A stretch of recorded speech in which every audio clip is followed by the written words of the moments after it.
2024 is coming to an end, and the most important day of the year could be upon us tonight.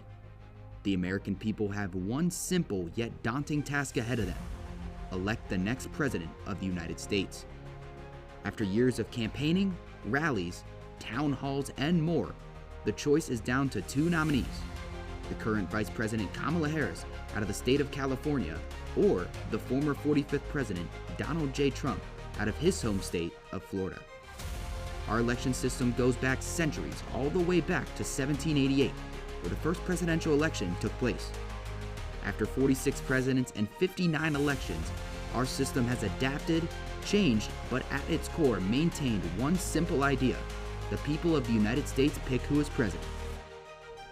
As we will learn tonight, our two candidates have a storied history between not only each other, but in their political journeys to tonight. In our state of Pennsylvania, things are as important as any other state could be to the entire election. As a student here at Shippensburg University, the policies that are in question on the ticket tonight are important to each student here on campus. Here at SUTV, we will be bringing you the information most important to all of you, and it will be coming from fellow classmates here at SHIP. Who will win the presidential election, and what important events in our history have shaped us here to tonight? All of that and more here on Election Night in SHIP. Our 4-hour live coverage begins right now. Good evening and welcome to Election Night in SHIP here on the campus of Shippensburg University. We're here at SUTV. We're going to bring you live results of the presidential election, break down the history of our former elections, our candidates, and much more exciting political content throughout our 4-hour special. We're your hosts tonight. I'm Jay DeRazio. And I'm Ben Willey.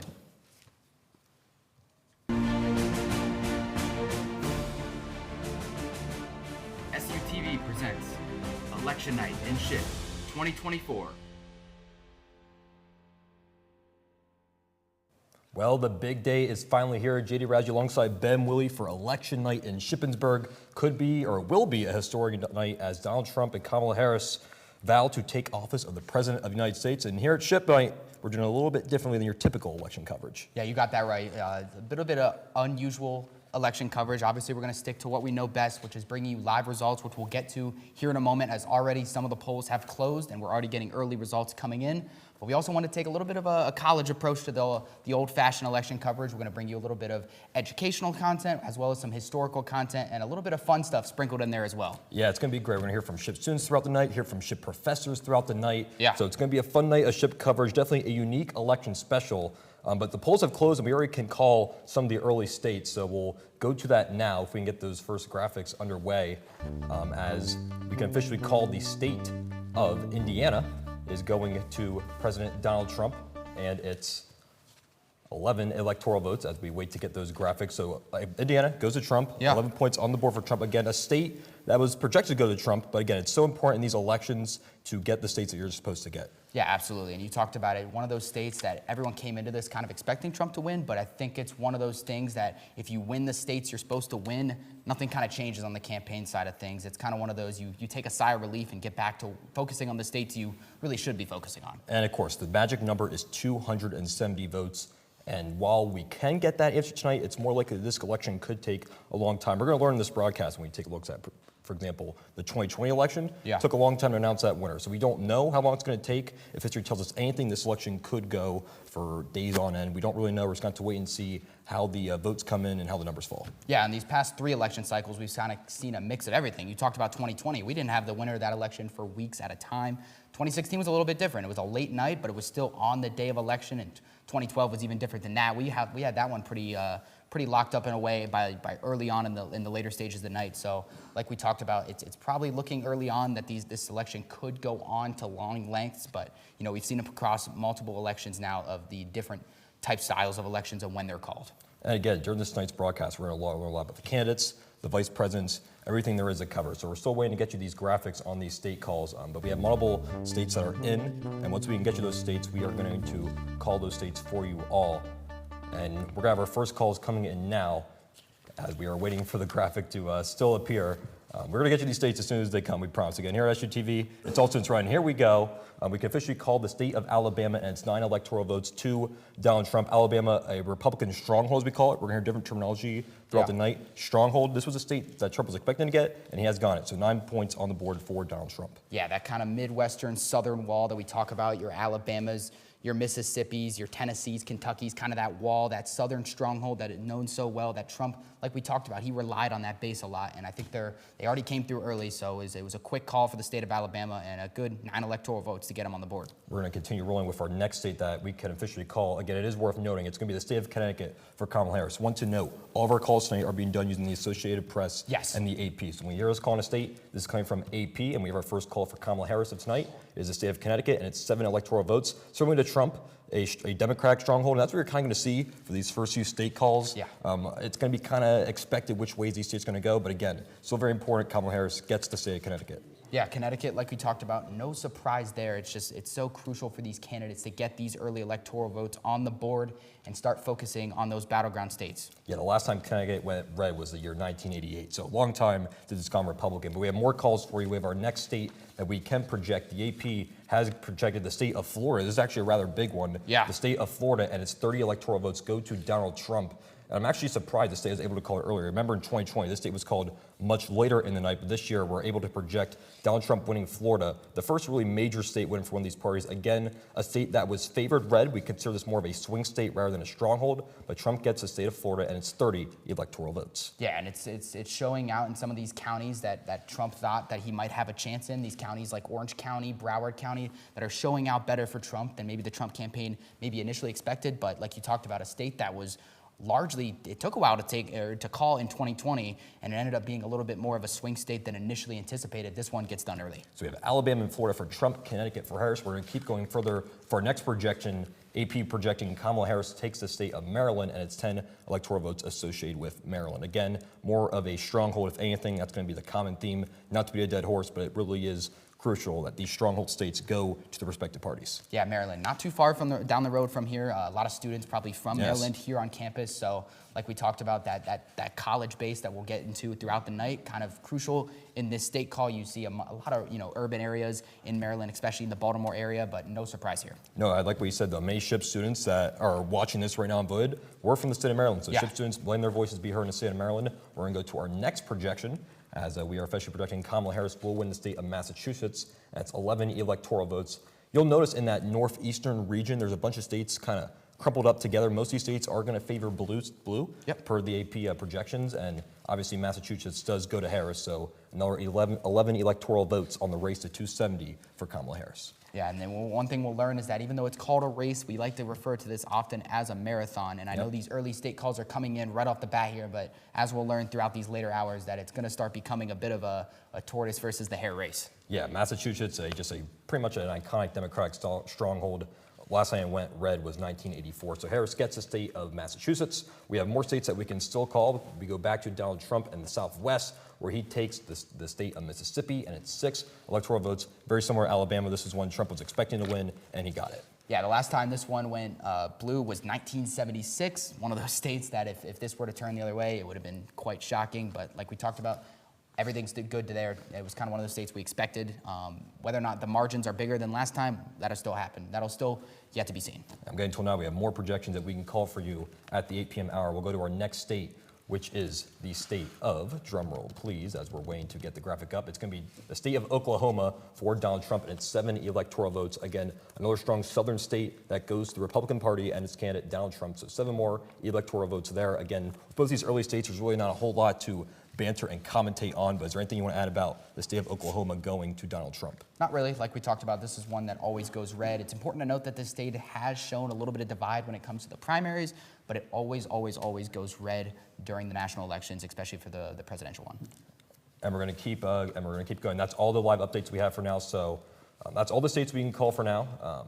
We'll try to get you the electoral votes for each candidate here momentarily. But while we do that, we're going to do our first package send-off. So today, we sent SUTV's own Claire Rothermel and Rylan Walls on the site of Shippensburg polling places to see what was important to students in this election. Let's see what voters had to say this morning. I'm Claire Rothman with SUTV News, and we are going around Shippensburg asking voters what brought them to the polls and what key factors went into their decision-making process. What key factors or issues brought you out to the polls today? I would say like the economy and just, average, day-to-day life. And I would say, just fulfilling my, civic duty of voting. For me personally, the most important policies would be like how pretty much the economy is going to go in the future, because this is the president that's going to be in office when I graduate, and that's going to be pretty important for like housing market, job market, all that kind of stuff, like all very important stuff I'm going to need as a graduating college student. It was, number one was mainly the border. That was my main concern about my future. Personally, I think the country's in kind of dismay right now, so. Mostly like rights as a woman and a part of the LGBTQ plus community. It's really important to vote for myself and my rights to live and vote. Just that like people are able to like live comfortably without having to work 2-3 jobs. People are able to go outside, feel safe.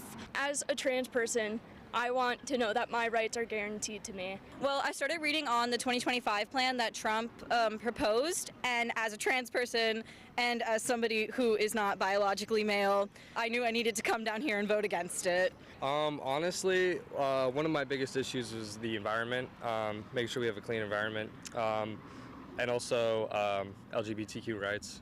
Civil rights, climate change, and as a queer man, I like to be represented and feel safe, so.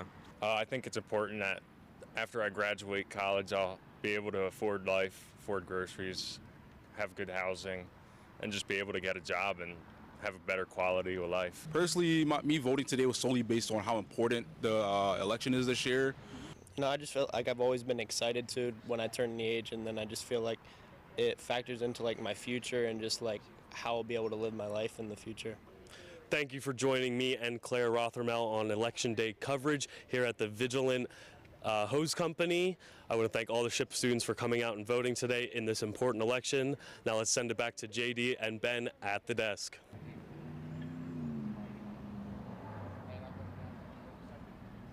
So we heard there from Claire and Brown. It's always nice to hear from SHIP students especially, but really what I took from that is how each student has their own set of key priorities and what really decides what they're going to vote on. Yeah, and it's crucial to see too, because a lot of these students are often first-time voters or maybe only even second-time voters, and some of these students had to do it differently in 2020 with some of the mail-in ballots, so this time it was different to see, with the lack of COVID-19 in play, that the voter base of students was able to get out and get in-person voting. No, it's something even that us can relate to. Most of our career, most of us are first-time voters, and yeah. I know for me it was really important just to research all the issues, see where I stood on each, and most importantly, it's amazing that SHIP students are letting their voices be heard this election cycle. Yeah, we've seen it all around campus. Our university is really pushing students to vote, and it's like we talked about, it's good to see our students going out and doing that, especially at a local polling pace. We have lots of options on campus of students to go out and vote. Yeah, absolutely. Now let's learn about the first of our important figures tonight, starting on the Democratic side of the ticket with the presidential nominee, current Vice President Kamala Harris. Claire Rothermel tells us more about this year's Democratic nominee. Kamala Harris is the 2024 Democratic presidential candidate. But how did she get here? Growing up in Oakland, California, she naturally spent much of her political career in the Bay Area. Harris graduated from Howard University and the University of California College of Law, where she studied political science and then earned a law degree in 1989. After graduating, Harris worked as a deputy district attorney in Oakland from 1990 to 1998. In 2004, Harris became the district attorney of San Francisco, which she held until 2010, where she was elected and served as the Attorney General of California from 2011 to 2017. Kamala was the first woman and the first Black American to hold the position. Following her time as Attorney General, Harris took a seat in the U.S. Senate in 2017 until 2021, joining the Congressional Black Caucus and the Congressional Asian Pacific American Caucus, along with serving both the Select Committee on Intelligence and the Judiciary Committee. In the Senate, she became the first Indian American and the second Black American woman in Senate. In early 2019, she attempted to run for president in the 2020 election, where she was a leading contender in the start, but she dropped out of the race in December of 2019. However, this was not the end for her in the 2020 election. Joe Biden chose Harris to be his running mate, making her the first black woman to appear on a major party's national ticket. Shortly thereafter, she became the first black woman to be elected Vice President of the United States, swearing in on January 20th of 2021. Please raise your right hand and repeat after me.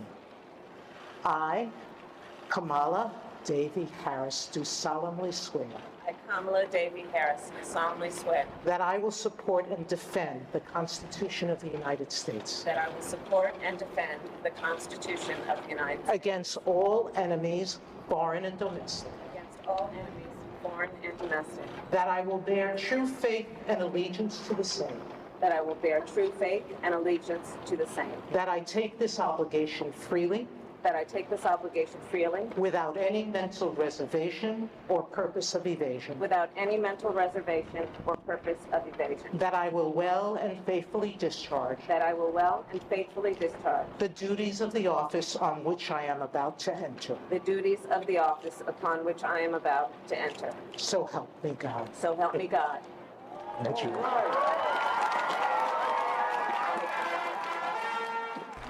This now brings us to the 2024 election, where Harris was not originally running for president. However, once Biden withdrew his bid for re-election in July of 2024, Harris was endorsed as the Democratic Party nominee in the presidential election.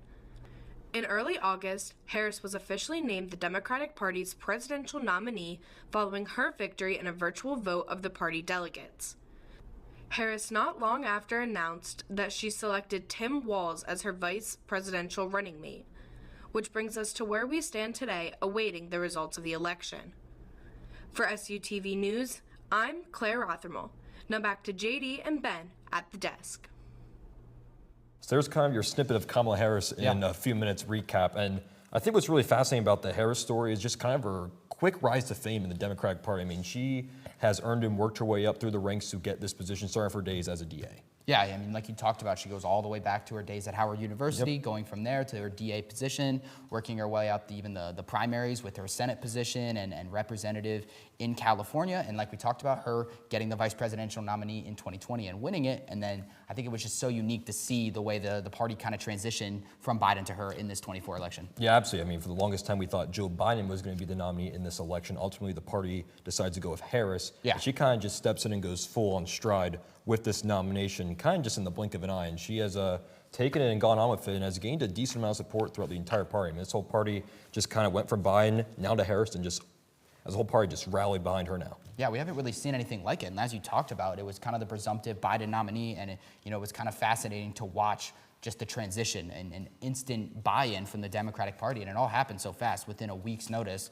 And, within a month of her being named, it was already getting ready to name her vice presidential nominee. Well, there's the side on the Democratic ticket. Now let's find out who is on the Republican ticket. Let's hear a little recap on Donald Trump with SUTV's Rachel Smoyer.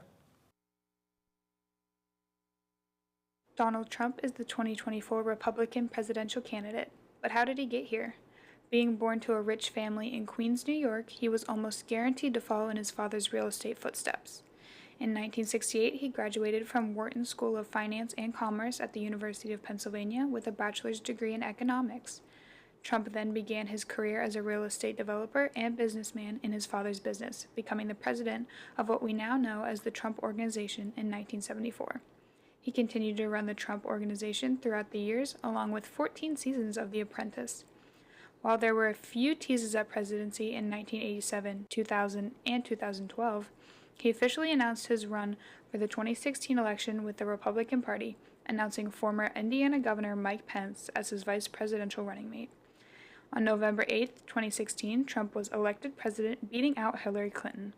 Trump had won the Electoral College with 304 votes to 227, even though he lost a popular vote by more than 2.8 million.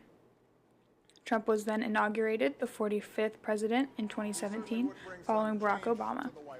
Please raise your right hand and repeat after me. I, Donald John Trump, do solemnly swear. I, Donald John Trump, do solemnly swear That I will faithfully execute. that I will faithfully execute The office of President of the United States. the office of President of the United States. And will, to the best of my ability, And will, to the best of my ability, preserve, protect, and defend preserve, protect, and defend the Constitution of the United States. the Constitution of the United States. So help me God. So help me God. Congratulations, Mr. President. During Trump's term and the beginning of the 2020 election, COVID-19 was officially a global pandemic, which both Trump and the Democratic candidate Joe Biden leveraged in the conflict-heavy election year, with over 300 election-related lawsuits filed by both parties prior to Election Day. Eventually finding on December 14, 2020, that the vote of the Electoral College was 306 for Biden and 242 for Trump. After Trump's loss, he announced another run for presidency in 2022 for our current 2024 election, where he was the Republican Party frontrunner and the first felon running for president after he was indicted on 34 felony charges in 2023. During these last few months, we have seen 2 assassination attempts on Trump, once at a rally in Butler, Pennsylvania in July, and again in September on a golf course in West Palm Beach, Florida. Trump has announced that the former senator from Ohio, J.D. Vance, will be his vice presidential running mate, which brings us to where we stand today, awaiting the results for the 2024 election. For SUTV News, I'm Rachel Smoyer. So there's your recap on Donald Trump, who had a few years as president. A lot of people forget, when he first ran for president in 2016, kind of had that outsider perspective. Yeah. Now he's kind of been the man of the Republican Party now for the 3rd straight election. So that's kind of how Donald Trump has gone here. Yeah, and like you talked about, it's kind of been a bit of a rise to this political dominance we've seen with Trump through his 3 campaigns now. In 2016, like you said, he was that outsider. He kind of was a different politician that we hadn't known. Now for 2020 and 2024, he's the Trump that we know. You know, the Trump base has kind of already established himself in the Republican Party, so it's been unique to watch, you know, Trump's last 3 campaigns. I'm getting word now that we are ready to call some more states. We'll get to those here momentarily.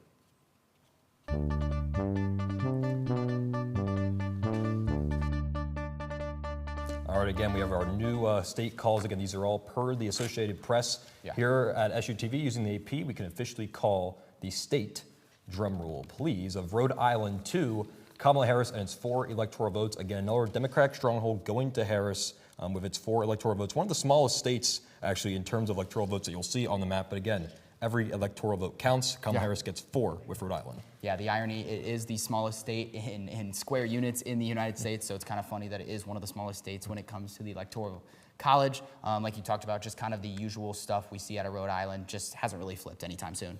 Yeah, and another thing to point out with Rhode Island, in 3 of the last 4 elections, the state that Rhode Island went to was actually the candidate that won the election. Wow. So that's a little fun fact for you. We have more calls that we can make now.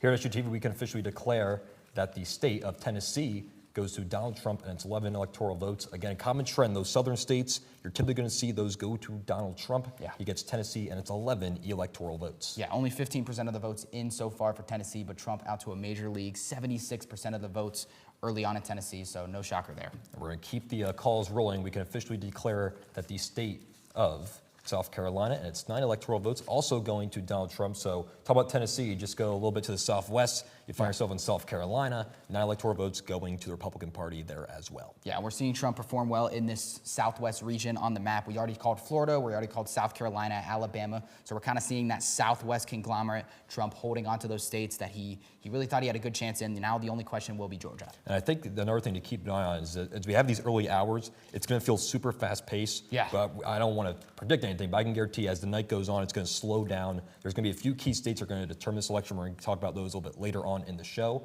But I believe we still have a few more calls to make. We can officially declare per the AP that the state of Indiana and its 11 electoral votes go to Donald Trump as well. Yeah, we already went over Indiana, but it's good to see. It's just a reminder of viewers, Indiana has been called for Donald Trump. I believe this was his first state he took of the night. So, like we said, Donald Trump was the first one to get a state on the board, get 11 electoral votes quick and early. All right, and we have one more state that we can call, yes, the state of Kentucky, and its 8 electoral votes go to Donald Trump.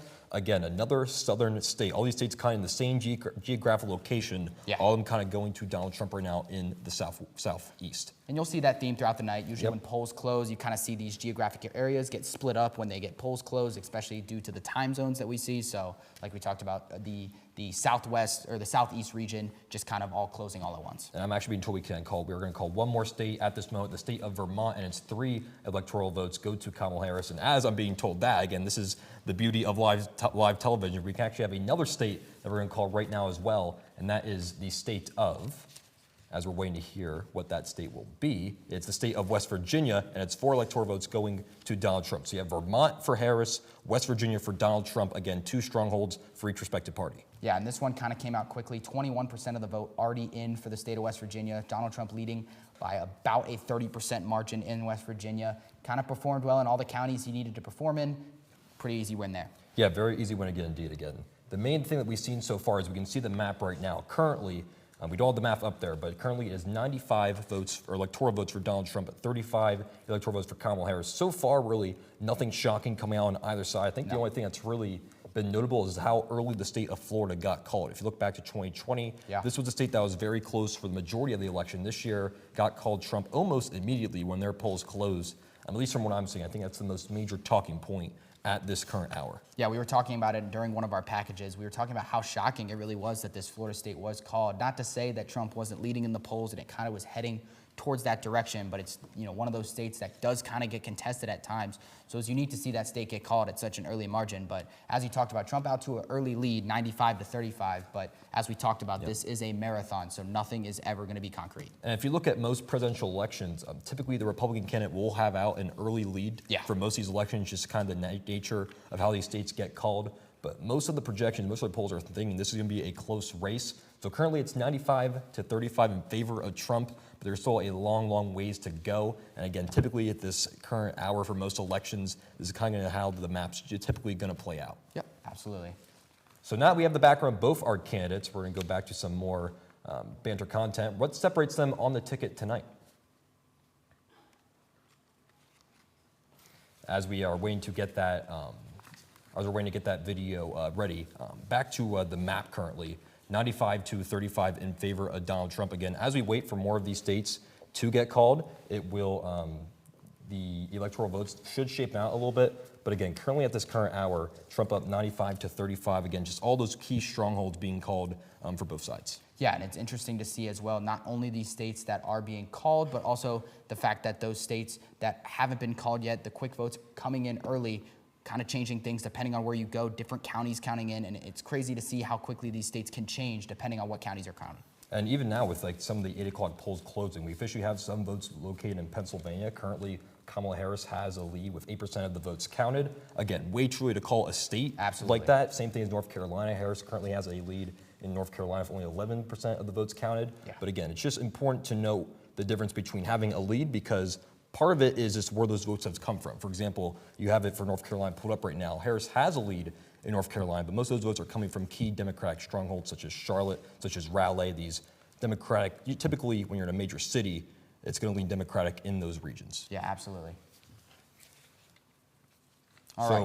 Sorry, go ahead. No, we're going to take a look at the ticket here. I think it's important to take a look now. Now that we've gone over kind of the backgrounds of our 2 candidates, I think it's important to look on the ticket. And we heard from students already about some of the issues in question. So let's kind of break things down for our viewers to kind of take a look at what separates the ticket. Yeah, absolutely. So on the issue of economy, on the Trump side, the Trump campaign, they're looking for tax cuts. And they specifically, in terms of those tax cuts, they wanted to repeal the Biden Affordable Care Act. Trump wants to go back to those 2016 policies and kind of undo what Biden did in the 2020 administration. Yeah, this is pretty standard for the Trump campaign, kind of what they've been campaigning on these past 3 cycles, and it was kind of a different time this round, because in 2020 he was running on keeping those policies in play. This time he's running on taking them back to how they were in his 2016 term. Absolutely. So when you look at the Democratic side, if you want to talk about what the Harris campaign is looking to do on the issue of the economy. Yeah, so the Harris campaign is also going on the tax cut front. I think they've really pushed their messaging on the middle class. They're really trying to get that middle class suburban area base on their side. And importantly for them, they have had a lot of talks about lowering the drug costs with their tax credits. All right, so now we're going to move on to the issue of immigration. For the Trump campaign, they want to close the southern border. I remember in 2016, if you remember, Trump was really big on building the wall. Yeah. He doesn't really want to build the wall this year, but it's still kind of the same message. He wants to close out the southern border and force out undocumented immigrants. Yeah, and a little bit of a different approach on the Harris side. They want to revive that bipartisan bill. It's been kind of one of those messagings that we've seen throughout the debates, throughout the vice presidential debates, is this bipartisan bill that was brought up into Congress in 2022, kind of got a little bit of politics play on the Trump campaign to shut it down. And we've seen both campaigns kind of talk about why that was and the effects of that. But the Harris campaign trying to push that back towards the Senate and get it passed. Also trying to find different pathways to citizenship, kind of focusing on getting those citizens, getting their citizen legalized in the state of in the United States. Absolutely. I believe our next topic of issue will be the issue of abortion. This is one of the more black and white issues of the policies. On the Trump side, actually, in terms of Republicans, Trump is one of the more neutral policies you'll see. A Republican candidate, Trump just wants to leave it to the states, which essentially just means he wants the state governor to decide what they do with abortion. In years past, he was strong on the pro-life side. This year, just kind of keeping it to the states, letting the state governors decide how they want to handle the issue of abortion. And we've seen this issue pop up on the ticket time and time again. Right. It was a big reason 2020 and 2022 with the primaries as well. This was a huge issue that the ticket now has been divided ever since the overturning of Roe v. Wade. Yep. So we've seen this policy and this issue pop up on the ticket years at a time. And like we talked about on the Trump side, kind of keeping the Roe v. Wade to the states, whereas the Harris campaign trying to reinstate it and get it back to the federal level. On gun control, they want to expand background checks. With those background checks are typically targeting people with mental illnesses. And then they want to uphold citizens' Second Amendment rights with very few restrictions regarding the Second Amendment. They just really want to look at expanding those background checks. Yeah, we saw big for the Harris-Walz campaign, especially from Tim Walz. He talked a lot about in his debates and on their campaign a lot about the state of Minnesota. He's had a lot of experience. He talked about his stories of school shootings and stuff like that and how that led to their reform in the state of Minnesota. So for them, they're trying to get rid of those assault weapons, try to do a little bit of gun reform, not necessarily taking away, but more reforming how it works. And also, as we talked about, expanding those background checks on both sides. And now we're going to go to foreign policy, I believe. And in fact, we will. On the Trump side, he wants to stop funding to Ukraine any further than the Biden-Harris campaign has done. And he wants to back Israel and reassess the NATO role that the United States currently has. Yeah, and these two storylines are continuing to develop. Even as early as today, we saw a new development with Benjamin Netanyahu and his staff getting, I believe someone in his staff did get fired today. So we're going to learn more about this as time comes on. And on the Harris side, they're looking to support Ukraine. We talked about the divide on this ticket. This is one of those issues that is pretty divisible between the two parties, and especially when it comes to the two-state approach in Gaza instead of just simply backing Israel. So those are all the major policies, and I think the biggest takeaway, at least that I see, I remember in past elections, typically you'll see a little bit of agreement in some issues, but even looking back at the debates, this is one of the more divisive elections that we had where neither candidate really agreeing on much. If anything, it's the vice presidents that agree more on things than the actual presidents, if you recall from the two debates that the presidents had and that the vice presidents had. Yeah, and I think it was so unique to see that on the debate stage. We'll get to we'll learn a little bit more about the VP debate later, but it was so unique to see those two candidates on that stage kind of having that unique moment where we haven't seen in years of two candidates kind of agreeing with each other at times on the debate stage. I think it goes back to that segment we had with the SHIP college students where pretty much every single student had a different issue. Yeah. And the fact that these two campaigns disagree on almost every single issue is why this election is so divisive. The fact there's not a lot of crossover. Each individual student, each individual voter, regardless of age, is probably going to lean one way or another just because these candidates don't really agree on much. Yeah, well, one of our segments tonight is a series we like to call Election Throwback, where we take a look back at previous elections and revisit what happened that election cycle. Who won, who were the candidates, and what everlasting impacts did that election have? The first one we're going to take a look at is 2020, the most recent election. SUTV's Jack Weaver takes us back 4 years ago. The 2020 election was one of the most dramatic and closest calls of all time, possibly only behind Bush v. Gore in 2000. The at-the-time President Donald Trump was running for re-election against former Senator from Delaware and former Vice President Joe Biden. But before we can talk about them, there's still more to look back on. The Democrats had to choose a nominee, and at the Iowa caucus, Bernie Sanders had initially won. However, The final polling withheld Pete Buttigieg's name from the ballot, which was deemed human error. After a 3-day delay, it was announced that Buttigieg had won the state with the most state delegate equivalents, narrowly beating out Sanders. This decision is still controversial and is sometimes also deemed a tie. Buttigieg then later dropped out of the race in March before Super Tuesday, likely due to the lack of gaining traction. In April, the race for the Democratic nomination was seemingly between Bernie Sanders and Joe Biden, but shockingly, Sanders dropped out when he deemed the race, quote, just not there, end quote. This had left the nomination set for Biden to run against Trump in November, and the two were quick to clash. Going into September, 3 debates were planned, 2 between Trump and Biden and 1 between vice presidential candidates Mike Pence and Kamala Harris. Leading into the first one, Biden was ahead in the polls. This debate was where the infamous line from Biden stating, quote, will you shut up, man, end quote, in response to Trump consistently interrupting and talking over him.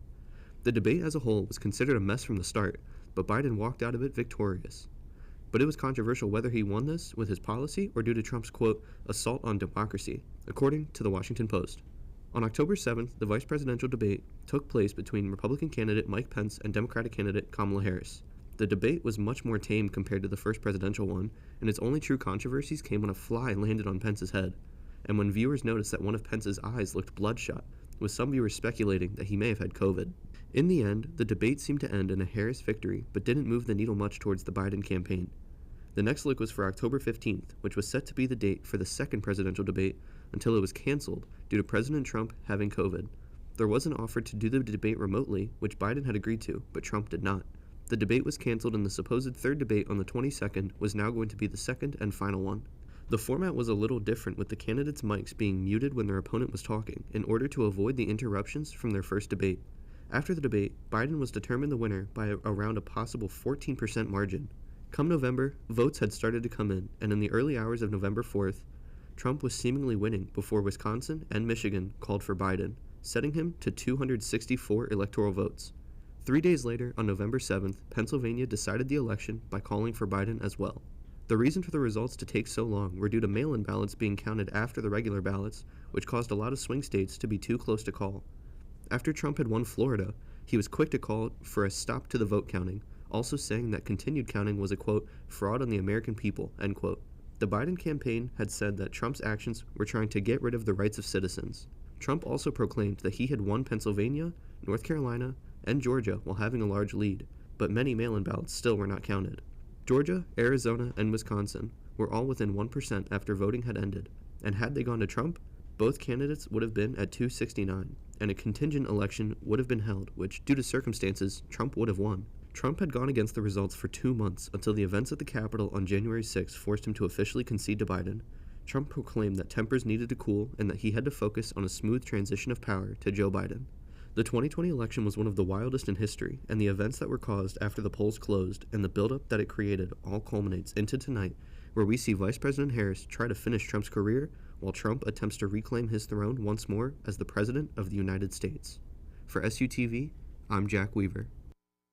So there you have it, the 2020 election where Joe Biden defeated Donald Trump. This one's still kind of fresh because this was only 4 years ago, and I think, believe it, both of us were just kind of just on the tail end. We could not vote in this election. Yeah. So if you want to talk about that, it was like right before our cutoff. Yeah, it was kind of that unique election for both of us because we were just on that cusp. You were kind of starting to understand the issues in play, and it kind of started to get fresh in your mind, especially when the primaries were 2 years away from that. And that was the first election, any sort of election we were able to vote in at such a large stake. So, and like we talked about this election, it was so different in the fact that it took so long, and we hadn't seen that in 2016 and even 2012. So it was kind of unique at the time for people to kind of see how long these elections can take, especially for our age gap. And I think there's a lot that we can learn from the 2020 election as you look at 2024. Now, I know it's not an exact rematch. You have Kamala Harris instead of Joe Biden. But Kamala Harris was part of the Joe Biden campaign. The similarities are there. Yeah, the similarities are there in terms of policy. So obviously, Joe Biden beat Donald Trump in that election. So there's a lot to learn to see if Donald Trump can change things up a little bit. Can Kamala Harris repeat the success that Joe Biden had? It's going to be an interesting conversation that plays out over tonight as we get closer to calling this election. Yeah, and we're going to learn tonight here in the state of Pennsylvania that there is lots important numbers that still have to come in. But, you know, it's one of those states that, you know, we saw in 2020 how important the state of Pennsylvania was for the win of Joe Biden to take the presidency, because in 2016 it was so important for Trump to take Pennsylvania back, and that was how kind of that path to victory happened. We're going to take a look at the live look-in with the governor, Josh Shapiro. He's doing some live updates throughout the night. We're going to send it over to Josh Shapiro, who has a live update for us. Making sure everything works. Public servants engaging with and assisting our county partners.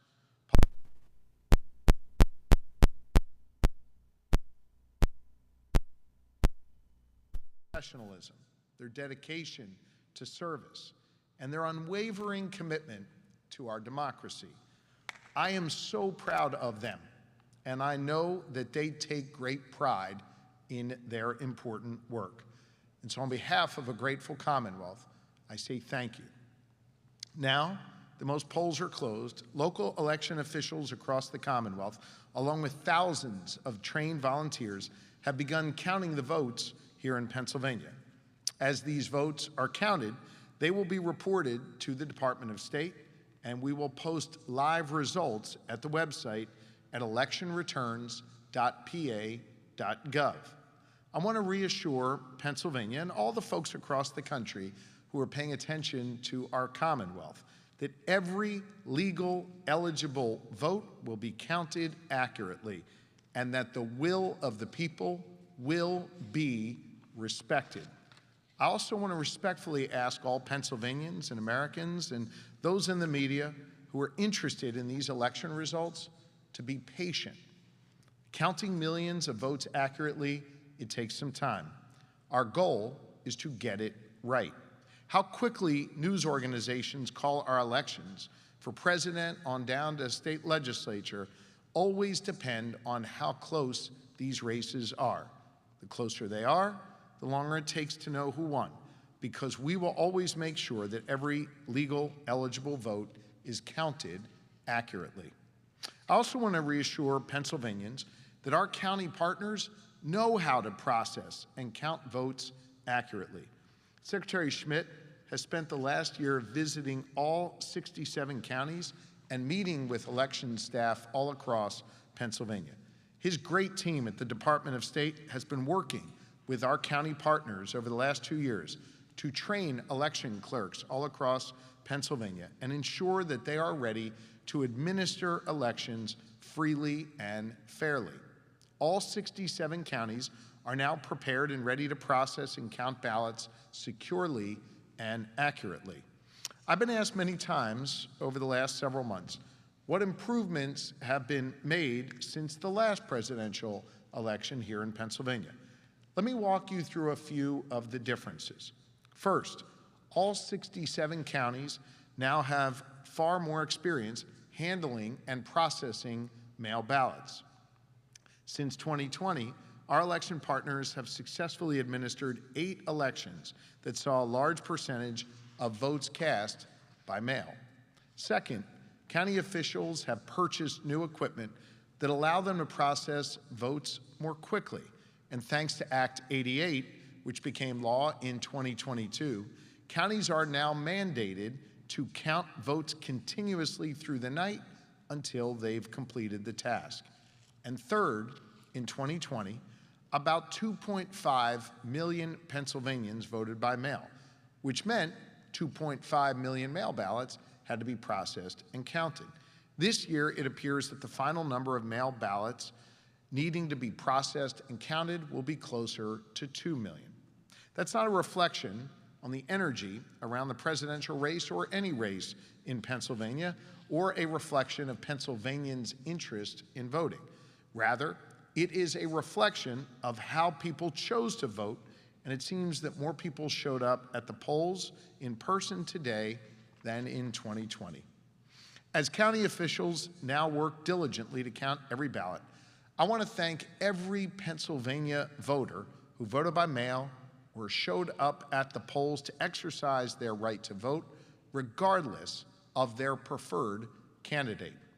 I want to applaud the nonpartisan election administrators who are diligently serving our Commonwealth and our country by doing this critically important work. And I want to share Pennsylvanians' immense gratitude to the state, local, and federal law enforcement officials and first responders who continue to work together even right now to ensure voters are able to cast their votes safely. As the votes are counted, I urge everyone to be patient, to avoid spreading or repeating any mis or disinformation, and to rely on trusted sources of election information like the Department of State's Election Returns website. Every legal, eligible vote will be counted and counted accurately, and the will of the people here in the Commonwealth of Pennsylvania will be respected. I want to thank Secretary Al Schmidt and his terrific team. Governor Josh Shapiro making his first address about some key things going on with this election. The main thing that I got from that is less mail-in votes this year compared to last year. Part of this is to be expected as COVID was much more prominent in 2020. Now in 2024, more people are comfortable voting in person. That's a key takeaway because in 2020, this rate went on for days on end because of how much time it took to count in those mail-in votes. So that's a big thing for the starters, less mail-in votes this year than it was in 2020. Yeah, and I think that might be crucial as well to start hearing some of these numbers come out quicker. As we talked about, Pennsylvania was one of those states that took so long to call. Maybe now with the lack or the less amount of mail-in ballots, that'll leave us more opportunity to maybe call these states at an earlier time. And then clarity and patience were the other two things Shapiro told us. Yeah. And the topic of patience, we weren't expecting Pennsylvania to be called anytime soon, but the fact that you're hearing that from the governor now probably tells us that Pennsylvania is nowhere near getting called, which again is kind of what we expected. Pennsylvania, one of the most crucial states in this election cycle. So have to be patient when we're getting those word on who will win the state of Pennsylvania. Yeah, absolutely. And then clarity. We want to make sure every single vote's counted, whether it's mail-in, in-person, absentee. They're making sure every single vote's counted. I heard from Shapiro, millions of votes. It takes time, so patience, clarity, a big important things to keep in mind here for our viewers. Yeah, absolutely. And we talk about it all the time, that cliche of every vote counts. Here in the state of Pennsylvania, that truly is what it is. So we're going to keep going forward with how J.D. Vance got here. We're going to learn a bit more about the vice president nominee on the Trump campaign. And actually, we're going to talk about Vance a little bit later. Instead, we're going to learn about the 2016 election between Donald Trump and Hillary Clinton. The 2016 U.S. presidential election was one of the most dramatic and surprising in modern American history. It took place on November 8, 2016, and resulted in a victory for Republican candidate Donald J. Trump over Democratic candidate Hillary Clinton. Donald Trump was a businessman and reality TV star. Trump had never held public office before running. His campaign was marked by a populist, anti-establishment message. He focused on issues like immigration, trade, and law and order, and he frequently used the slogan, "Make America Great Again." Hillary Clinton was a former First Lady, U.S. Senator, and Secretary of State. Clinton was the first woman to be nominated for president by a major political party. She emphasized her extensive government experience and focused on issues like expanding health care, women's rights, and continuing the policies of President Obama. Trump's hardline stance on immigration, especially his promise to build a wall on the U.S.-Mexico border, became a central theme of his campaign. Trump also criticized existing trade deals, particularly NAFTA, the North American Free Trade Agreement, and promised to bring jobs back to America. Clinton focused on improving income inequality and building on the economic recovery from the 2008 financial crisis, while Trump promised tax cuts and deregulation. Clinton supported expanding the Affordable Care Act, also known as Obamacare. Trump vowed to repeal and replace it. The election was marked by intense polarization, scandals, and a growing distrust of the political establishment. Clinton faced controversy over her use of a private email server while serving as Secretary of State, which became a major issue throughout her campaign. Trump was embroiled in several controversies as well, including his treatment of women with the release of the Access Hollywood tape, in which he made lewd comments about women. Both candidates were highly unpopular with large segments of the electorate, and the campaign was filled with negative ads and harsh rhetoric. Most polls and political analysis predicted a Clinton victory, but the outcome surprised many. Donald Trump won the Electoral College despite losing the popular vote by nearly 3 million votes.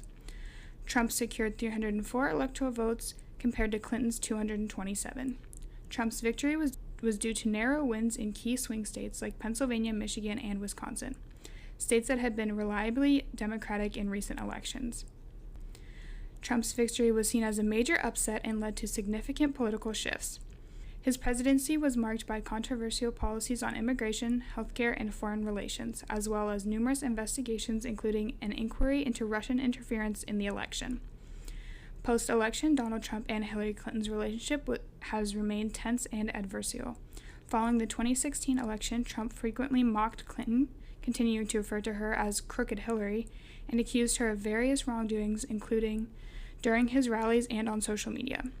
Clinton, for her part, has been openly critical of Trump's presidency, his policies, and his behavior, describing him as a threat to democracy and expressing concern over his handling of various issues, including foreign relations and domestic government. Their relationship symbolizes the deep political and personal animosity that emerged during and after the 2016 election.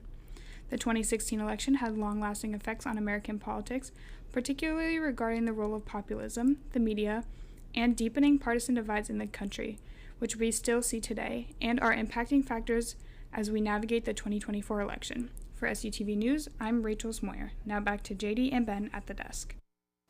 So a little throwback to 2016 there, where we saw the Donald Trump victory. So I think the biggest takeaway from that is we've seen the two results for Donald Trump, what a losing path looks like in 2020 and what a winning path looks like in 2016. And Rachel kind of broke it down, those key battleground states. Trump was able to take all those in 2016. It results in a win, and kind of his victory kind of transformed the entire Republican Party as a whole. Yeah, and I think it's unique to see how both these kind of elections have shown us the path to victories for both candidates. Like you talked about, 2016, Trump kind of swept all those battleground states that we'll talk about tonight. 2020 was a bit of a different story, so as we talked about, it kind of gives us kind of a blueprint on both sides on how both candidates can potentially win tonight and throughout the coming weeks. Absolutely. So that's going to do it for our first hour of election coverage. We'll be back after this commercial break with more interviews and state calls.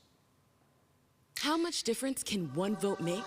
Since 2023, more than 60 U.S. elections have been tied or won by just one vote. So this fall, your friend could be the tiebreaker. And that could make all the difference. People are more likely to vote when encouraged by a friend. So use your power to decide this election. Make sure you're good to vote and encourage your friends to make a voting plan at VoteVoteVote.com.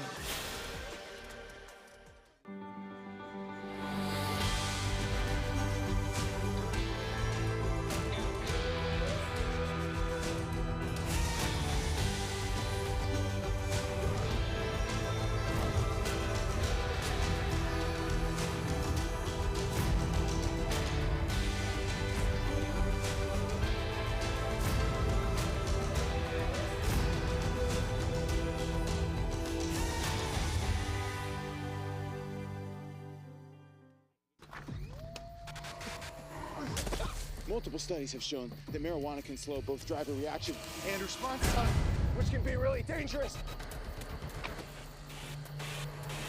It's here. It's here. Wait. What? I can't drive. What? My. Oh.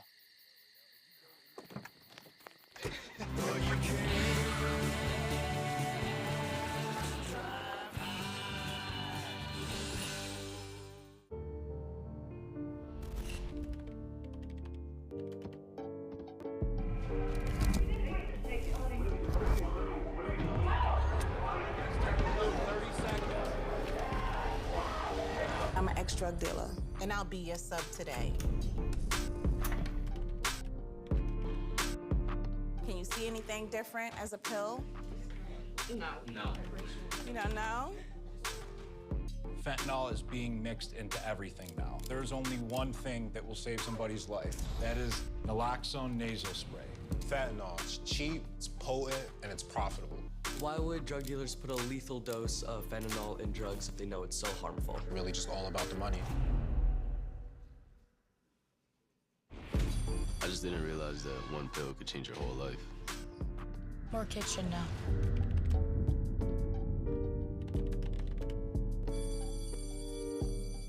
My name is Teresa Barber. I was in the United States Navy, and I served overseas in the Middle East and Africa. Early on in my career, I had a commander that taught our suicide prevention training on a Friday afternoon, and the very next day, he took his own life. 90% of suicide attempts involving a gun are fatal. You don't know how much somebody can hide what's going on inside their head. Store your guns securely. Help stop suicide. If I could be you, and you could be me, for just 1 hour. If we could find a way to get inside each other's minds. If you could see you through my eyes instead of your ego, I believe you'd be surprised to see that you've been blind. Walk a mile in my shoes. Walk a mile in my shoes. Yeah, before you abuse, criticize and accuse. Walk a mile in my shoes. Walk a mile in my shoes. Well, before you abuse, criticize and accuse. Walk a mile in my shoes. Are you struggling with classes? Are you falling behind? The Learning Center is here to help you succeed. The Learning Center is the university's leading source of academic resources for SHIP students. Located in Mallory Hall, the Learning Center offers students help with study skills, exam taking, and writing improvement. With a staff of well-trained tutors, the Learning Center can provide you help with nearly all classes. To schedule an appointment today, go to www.ship.edu/learn or call 717-477-1420. Life doesn't always give you time to change the outcome. Prediabetes does.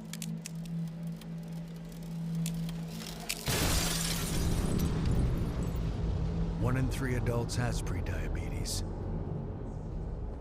and you could be one of them. There are usually no signs for prediabetes, so it's important to understand your risk. With early diagnosis, prediabetes can be reversed. And you can change the outcome.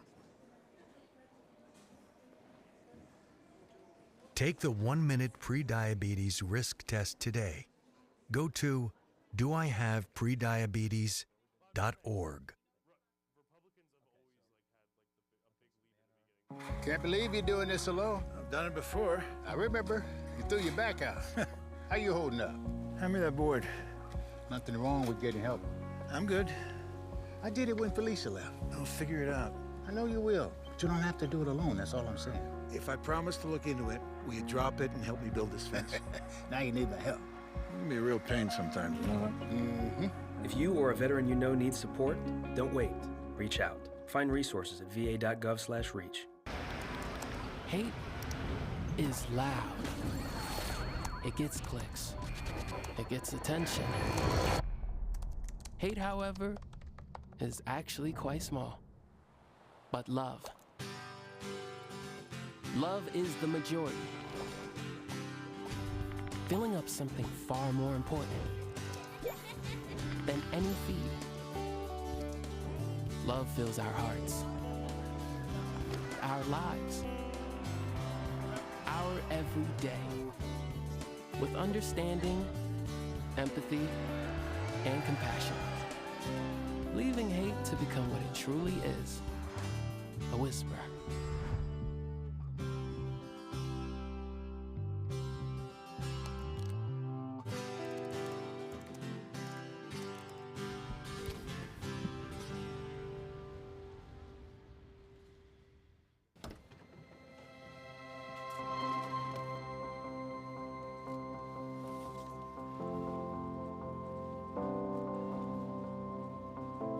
The impact of a meal goes well beyond feeding our bodies.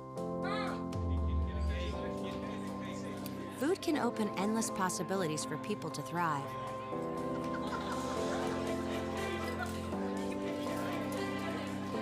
Because when people are fed, futures are nourished.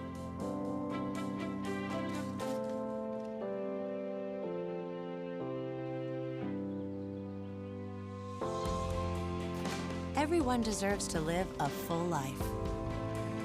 And with your help, together we can end hunger. Join the movement at feedingamerica.org/actnow.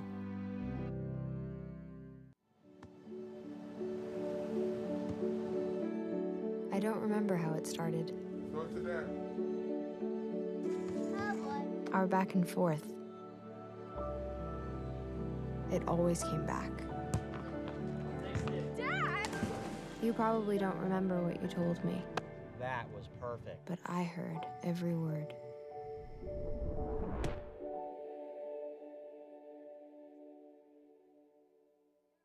I debate all day. It's what I do. But there are some things that are undebatable, like your mental health, my own mental health. I was in a dark place when my brother passed away in a car accident. I've never been more devastated than the day I lost my mom. I was depressed, miserable, in ways I never imagined. I reached out, and my sisters came, my pastor, my therapist. They helped me get through it. I found that the more I spoke up, the healthier my mind became. The chaos that was in me began to subside. I was more focused, clear. When you love your mind, you can go so much further. That's not up for debate.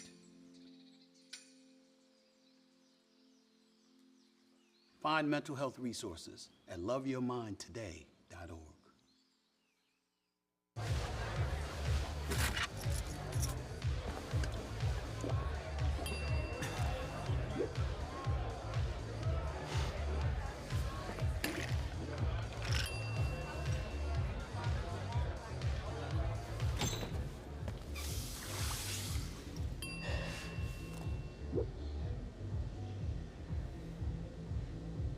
If you need to do something to feel okay to drive, you're not okay to drive. Don't drive buzzed. SUTV presents Election Night in SHIP 2020.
Welcome back to Election Night in Shippensburg. We're now here with hour 2 of our coverage, and right now we are absolutely honored to be joined by political consultant of ABC 27 News, Dennis Owens.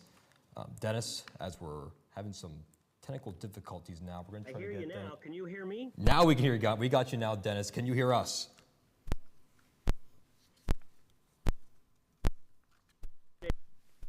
Nicely done there on election night. Yes. So Dennis, first of all, thank you so much for that there have been several Commonwealth at polling places. State police investigated. He is confident there's no credible threat. Otherwise, for the most part, a smooth. He said he is now urging patience as the count in Pennsylvania continues. He says turnout appears to be high and that it's going to be a while before we have all of our votes counted. Of course, hopefully not as long as it was in 2020 when it went all the way to Saturday before Pennsylvania's vote was declared and Joe Biden was declared the winner. Pennsylvania, of course, in 16 and 20, it was their electoral votes that put the certain person in the White House from Pennsylvania to Pennsylvania Avenue. Can you guys hear me? Yes, we can hear you. Can you hear us, Dennis? I'm not sure if Dennis cares. We can hear you loud and clear. Now I'm hearing you loud and clear. It's going in and out like I'm hearing every other sentence from you. Do you have a question? The beauties of live television. But Dennis, thank you so much for joining us. And you told us about the thing about Shapiro. What I'm wondering from you is, what have you heard just from, in terms of the landscape, what are the major issues that people in Central PA are debating between when they're making their votes this year, particularly in Pennsylvania? Well, it's interesting. All summer long and right up until the election, the economy was the #1 issue. And of course, a majority of voters who believe the economy is the #1 issue lean toward Trump. But as I was watching ABC News as they were doing some exit polling, and this is not just Pennsylvania, it's nationwide, but all of a sudden threat to democracy seemed to be rising on the level of importance for voters as they were leaving the polls today. Now that would appear to be a negative for Donald Trump and an advantage for Kamala Harris. As I'm looking at numbers now in Pennsylvania, Kamala Harris is way up, but of course, a lot of those mail-in ballots that may have been in, they skew heavily Democrat. The cities, of course, get those votes in. They skew Democrat. Right now, Kamala Harris seems to be leading in Pennsylvania, but we anticipate this will not be decided tonight, fellas. We're expecting that this will go to at least until tomorrow, possibly Thursday, but hopefully no later than that. Yeah, absolutely. And, have you seen any major differences maybe from this election to past elections, especially now that we've seen 2020, but maybe even all the way back to 2016? Have you seen any major differences throughout this election cycle? Well, I think one of the big differences is that the counties have gotten better at counting those mail-in ballots. They've figured out ways. They've gotten more staff than they had in 2020, more staff, and they've now had a couple of election cycles to deal with the new rules that were enacted ahead of that 2020 election. So I expect it to be a little more seamless. But if the turnout is up, as they're saying it may be, well, then it could take quite some time, especially in Philadelphia, to get those mail-in ballots. As far as numbers are concerned, there are 9.1 million registered voters in Pennsylvania. Last time in 2020, it was just under 7 million, but 6.9 million that actually voted. So we'll see where we are in relation to that for this election. So we'll see if we can do a little better. Maybe we get over 7 million votes. So one last question for you, Dennis, before you have to get going here. Obviously, the president is not the only thing at stake tonight. We also have a pretty significant Senate race between McCormick and Casey. I just want to preview that race for us real quick, what you're hearing in terms of... Well, that's huge. It's huge for a couple of reasons. Number one, remember, Democrats only control the U.S. Senate. In fact, they're expected to lose the U.S. Senate. And I'm digging for wires because I'm about to do a live shot here on the TV station I actually work for. They're expected to lose the Senate. In fact, West Virginia has already been declared Republican. So they picked up one seat. They need to pick up 2 seats. And so we'll see about that. Polls, as of yesterday, had this as statistical dead heat. All summer long, Bob Casey has won, is up by 4, 5, 6, 7 points. He is the 3-term incumbent. I'll believe if Casey gets beat in Pennsylvania when I see it, but Dave McCormick, the Republican challenger, seems to be giving him a real run for his money. This is the toughest race Bob Casey has ever had statewide here in Pennsylvania. So obviously not just the eyes of Pennsylvania as to who the senator is going to be, but the eyes of the nation. Could that be the seat that flips control to the Republicans in the U.S. Senate? So many different things going on. It's a tsunami on this electoral night. Gentlemen, I got to run, but it was sure nice being with you. Good luck to you. And again, I love the coordinated ties. Well done. Thank you very much, Dennis. Dennis Owens of ABC 27. Truly an honor to speak to someone of his stature. I mean, he's been the guy at ABC 27 for a long time. He's covered governor debates, Senate debates, and obviously in terms of Pennsylvania, he's one of the main political consultants. So for him to give us time here, everybody at Chipman University, thanks, Dennis. Obviously, we're grateful. It's always great to hear somebody from that level of expert analysis. Yeah, and I think it was interesting to bring up some of the things that Dennis talked about. To me, what stood out was him talking about the issues in the polls. And we saw kind of early on, as he talked about, the economy seemed like such a driving issue in the polls. And not to say that it isn't still, but we kind of started to see, as the cycle turned on, this idea of democracy really started to show up on the ticket. And a lot of exit polls today kind of back that number, that a lot of voters now are getting out and really showing that democracy is a very important issue for them on the ticket.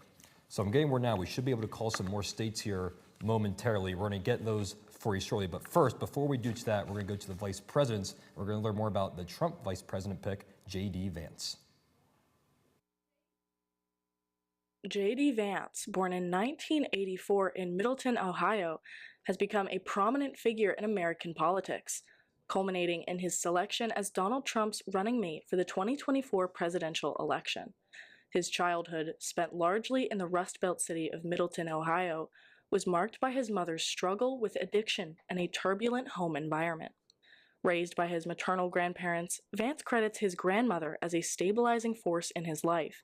Despite his difficult upbringing, Vance excelled academically, eventually joining the U.S. Marine Corps after high school, during which he served in Iraq, instilled in him a sense of discipline and responsibility that would serve him well in later endeavors. After his military service, Vance attended Ohio State University, then pursued a law degree at Yale Law School, where he studied under prominent legal scholars. It was Vance's memoir, Hillbilly Elegy, that propelled him to national fame. The memoir became a bestseller and was later adapted into a Netflix film. The success of Hillbilly Elegy made Vance a sought-after voice on issues related to poverty, class, and the American dream. During the 2016 presidential election, was initially a critic of Trump, expressing doubts about the then-candidate's temperament and fitness for office. He even referred to himself as a never-Trump conservative during the 2016 campaign. Despite this, Vance's growing reputation as a thoughtful commentator on American culture positioned him as a leading figure in the post-2016 political landscape. Vance's debut into politics came after his return to Ohio, where he re-engaged with the issues affecting his community. Though he initially distanced himself from Trump, Vance underwent a notable transformation over the next few years. By the time he announced his candidacy for the U.S. Senate in 2021, Vance had become a vocal supporter of Trump's America First policies. In a crowded Republican primary for the Ohio Senate seat in 2022, Vance's candidacy faced significant challenges. His previous criticisms of Trump were used against him by opponents. However, Vance's ability to connect with working-class voters and his endorsement by Trump proved decisive. With Trump's backing, Vance secured the Republican nomination and went on to win the general election. Vance's victory was a significant moment, as it symbolized the continued influence of Trump's movement within the Republican Party. As a senator, J.D. Vance quickly became known for his staunch defense of conservative populist policies. Vance's background in Appalachia made him a natural champion for policies aimed at revitalizing struggling communities, and his military experience gave him credibility on matters of national defense, though he attempted to moderate his tone to appeal to a broader audience ahead of the 2024 election. By the time Donald Trump was preparing for his 2024 presidential campaign, J.D. Vance had emerged as a natural choice for vice president. Trump announced Vance as his vice presidential pick during the Republican National Convention in July 2024. Vance's selection also underscored his growing stature within the GOP. His combination of youth and personal narrative positioned him not only as Trump's running mate, but as a potential future leader of the Republican Party. However, Vance's candidacy was not without controversy. Nonetheless, his selection marked the culmination of a rapid ascent from author and commentator to national political figure, and is now looking to become the second most powerful person in the country. For SUTV, I'm Haley Galaskis. There's a little recap on J.D. Vance, which at the time his pick was a bit controversial, but now we've seen Vance kind of take on the role of potential future vice president. I think the pick makes a lot of sense. Now, they both agree on policy, but that's pretty much the only thing they're kind of alike about J.D. Vance and Donald Trump, which is actually a good thing in terms of making a political ticket. Yeah, absolutely. I think sometimes people think that a vice president and a president should be so alike, and they should, probably on policy. I mean, Right. it should be pretty alike on policy, but we've seen the kind of character switch of these two candidates. You know, Trump's kind of the more out there person, whereas J.D. Vance kind of took the more, soft-spoken approach. And I think the Trump campaign kind of wanted that out of J.D. Vance, that podcasting background, his author background, kind of well-spoken and slower speaking, whereas Trump's more out there. And it's kind of interesting to see the dynamic of those two on the campaign trail. And I think the most prominent point where that was on display was during the debates. Take a look how Donald Trump approaches the debate, very aggressive in attacking his opponents. J.D. Vance, kind of the more cliche politician approach that's methodical. That's a great word. So like you said, a total mirror in terms of how they run themselves, which is really a good thing. So that's the Republican side of things. Now we're going to take a look at the Democratic side of things and learn a bit more about Vice President pick Tim Walz. Tim Walz is the current vice president nominee for the Democratic ticket, but his history spans back years and years of experience beyond political office. Growing up in rural Nebraska, Walz enlisted in the military at the age of 17 and would serve in the military for 24 years. His father convinced him to join the military before he passed away from lung cancer when Walz was 19 years old. He then used the GI Bill to get his college education, where he learned to become a teacher. Walz would take a one-year teaching stop in China after college, around the time of the Tiananmen Square massacre. Tim and his wife also honeymooned in the country as well. After returning home to Nebraska, Walz became a teacher and American football coach until his wife, who was another teacher at the school, drew him back to her native Minnesota. As a coach at Mankato West High School, Walz helped build up an American football program that led the school to its first state championship. Former members of this team would later appear on stage at the Democratic National Convention to show their support for their former coach. While Walz was teaching, he was known in his district as being the faculty advisor for the Gay-Straight Alliance and supported the students at the school. His first run for office was as a representative in a local district in his hometown. He took a moderate campaign that focused on public service and advocating for veterans as well, which earned him an upset in Minnesota. In 2017 and 2018, Walz would run for Minnesota governor and win the race by 11 points. His first term was overshadowed by the pandemic and other things happening in Minnesota, including the BLM riots after the death of George Floyd. Walz would win re-election in 2022 and has been a much busier term, with the Democrats holding the advantage in the state legislature. Walz was the perfect example for how important voting is and how much change can occur on a ticket no matter which party you vote for. In 2024, the presidential race was in full swing, and the presumed nominees were former President Donald Trump and the current President Joe Biden. But Biden would decide to drop out of the race and give his full endorsement to his current Vice President, Kamala Harris. Harris would win the nomination and would have to name a running mate. After a few weeks of interviews and meetings, the candidates were down to a few names, including the governor of our home state, Josh Shapiro. Walz was named the nominee by Harris and has since then been on the campaign trail for months. The American people have learned about Walz and his family very quickly, including his son Gus, who got national spotlight during the DNC in August. Walz took the debate stage against J.D. Vance in September and discussed crucial issues in this year's election, as we will learn later in the night. Walz has also appeared on podcasts, television shows, and other media appearances where he is always campaigning for him and his running mate. Tim Walz is looking to become the vice president here tonight and start his new political chapter as Vice President of the United States, and looks to become the third Minnesota native to hold the vice president position if elected. For SUTV News, I'm Jack Weaver. So that's your preview on Tim Walz, kind of how he got to the vice president nominee role of the Democratic Party. Truly an inspirational story, whether you agree with his policy or not. Absolutely. How he's went up the ranks, especially from a football coach. I mean, you guys are both sports guys. We've called the sporting events here at Steph Gross Stadium on a weekly basis. So to get that football perspective as a sports guy, I'm here for it. But even outside of that, just his journey to this pick is really inspiring. I mean, talk about a guy who's kind of covered like every walk of life. I mean, he was a teacher, a military guy, a football coach, and now he's in government. I mean, I think it's kind of a unique story like you talked about. He's kind of covered so many different walks of life, and we've kind of seen them embrace that on the campaign trail as well. We've seen the whole coach dynamic kind of get picked up by the campaign trail, but I think, like you talked about, it's so unique to see how these two vice presidents were chosen. And yeah, speaking about how you're chosen, you talk about he did so many things. He was a teacher, he has a military background, football. I think part of the reason what makes him a good vice president pick for the Harris campaign is that he's done all these things. It allows him to resonate more with voters of all those various subjects. But it's also worth noting that the Walz pick was kind of a little bit controversial at the time. There were some other popular choices, specifically Josh Shapiro, the current governor of Pennsylvania. Yeah, and we heard from him earlier, and we've seen kind of quickly how much the Democratic Party has gotten behind him. But like you talked about, it was kind of surprising to see him get picked instead of Shapiro.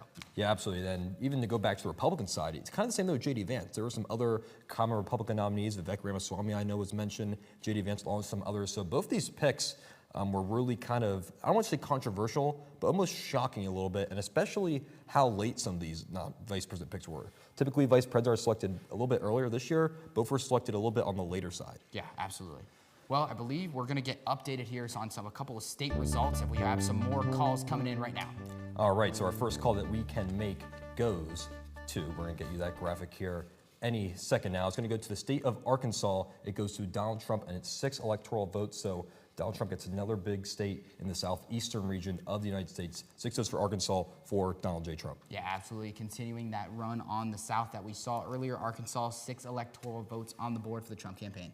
Absolutely, and we have more calls that we have for you at this hour. We can now project, again, this is all based on the AP, that we're going to wait momentarily to get that next call. Back to Arkansas, though. Again, another Republican stronghold. There we go. So Republican stronghold, Arkansas goes to Donald Trump. And now we can call the state of Illinois to Kamala Harris a Democratic stronghold. Yeah. And this state actually has a bit more weight. 19 electoral votes for the state of Illinois goes to Kamala Harris. Pretty hefty. Very hefty indeed.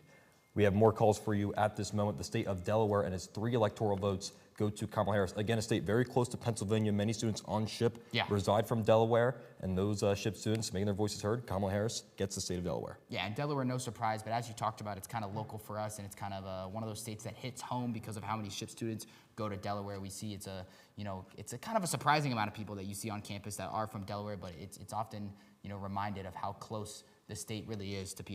And this is now the 9th straight election where the state of Delaware has gone Democratic. So again, the Democratic stronghold remains strong. So does the state of New Jersey, and it's 14 electoral votes also going to Kamala Harris. So we kind of saw in that first voting block hour, Donald Trump kind of getting most of his strongholds. Now we're seeing Kamala Harris start to build up her electoral vote count and get some strongholds, which includes the state of New Jersey, and it's 14 electoral votes. Yeah, and you're starting to see some of those chunks kind of come in. We talked about Illinois, 19 votes, New Jersey, 14. That's already 33 votes coming in there, and we're seeing how quickly some of these chunks can kind of add up to, we saw it early. Trump was kind of giving some of those Republican strongholds that got him out to that early lead. But as we talked about, the marathon is going to continue.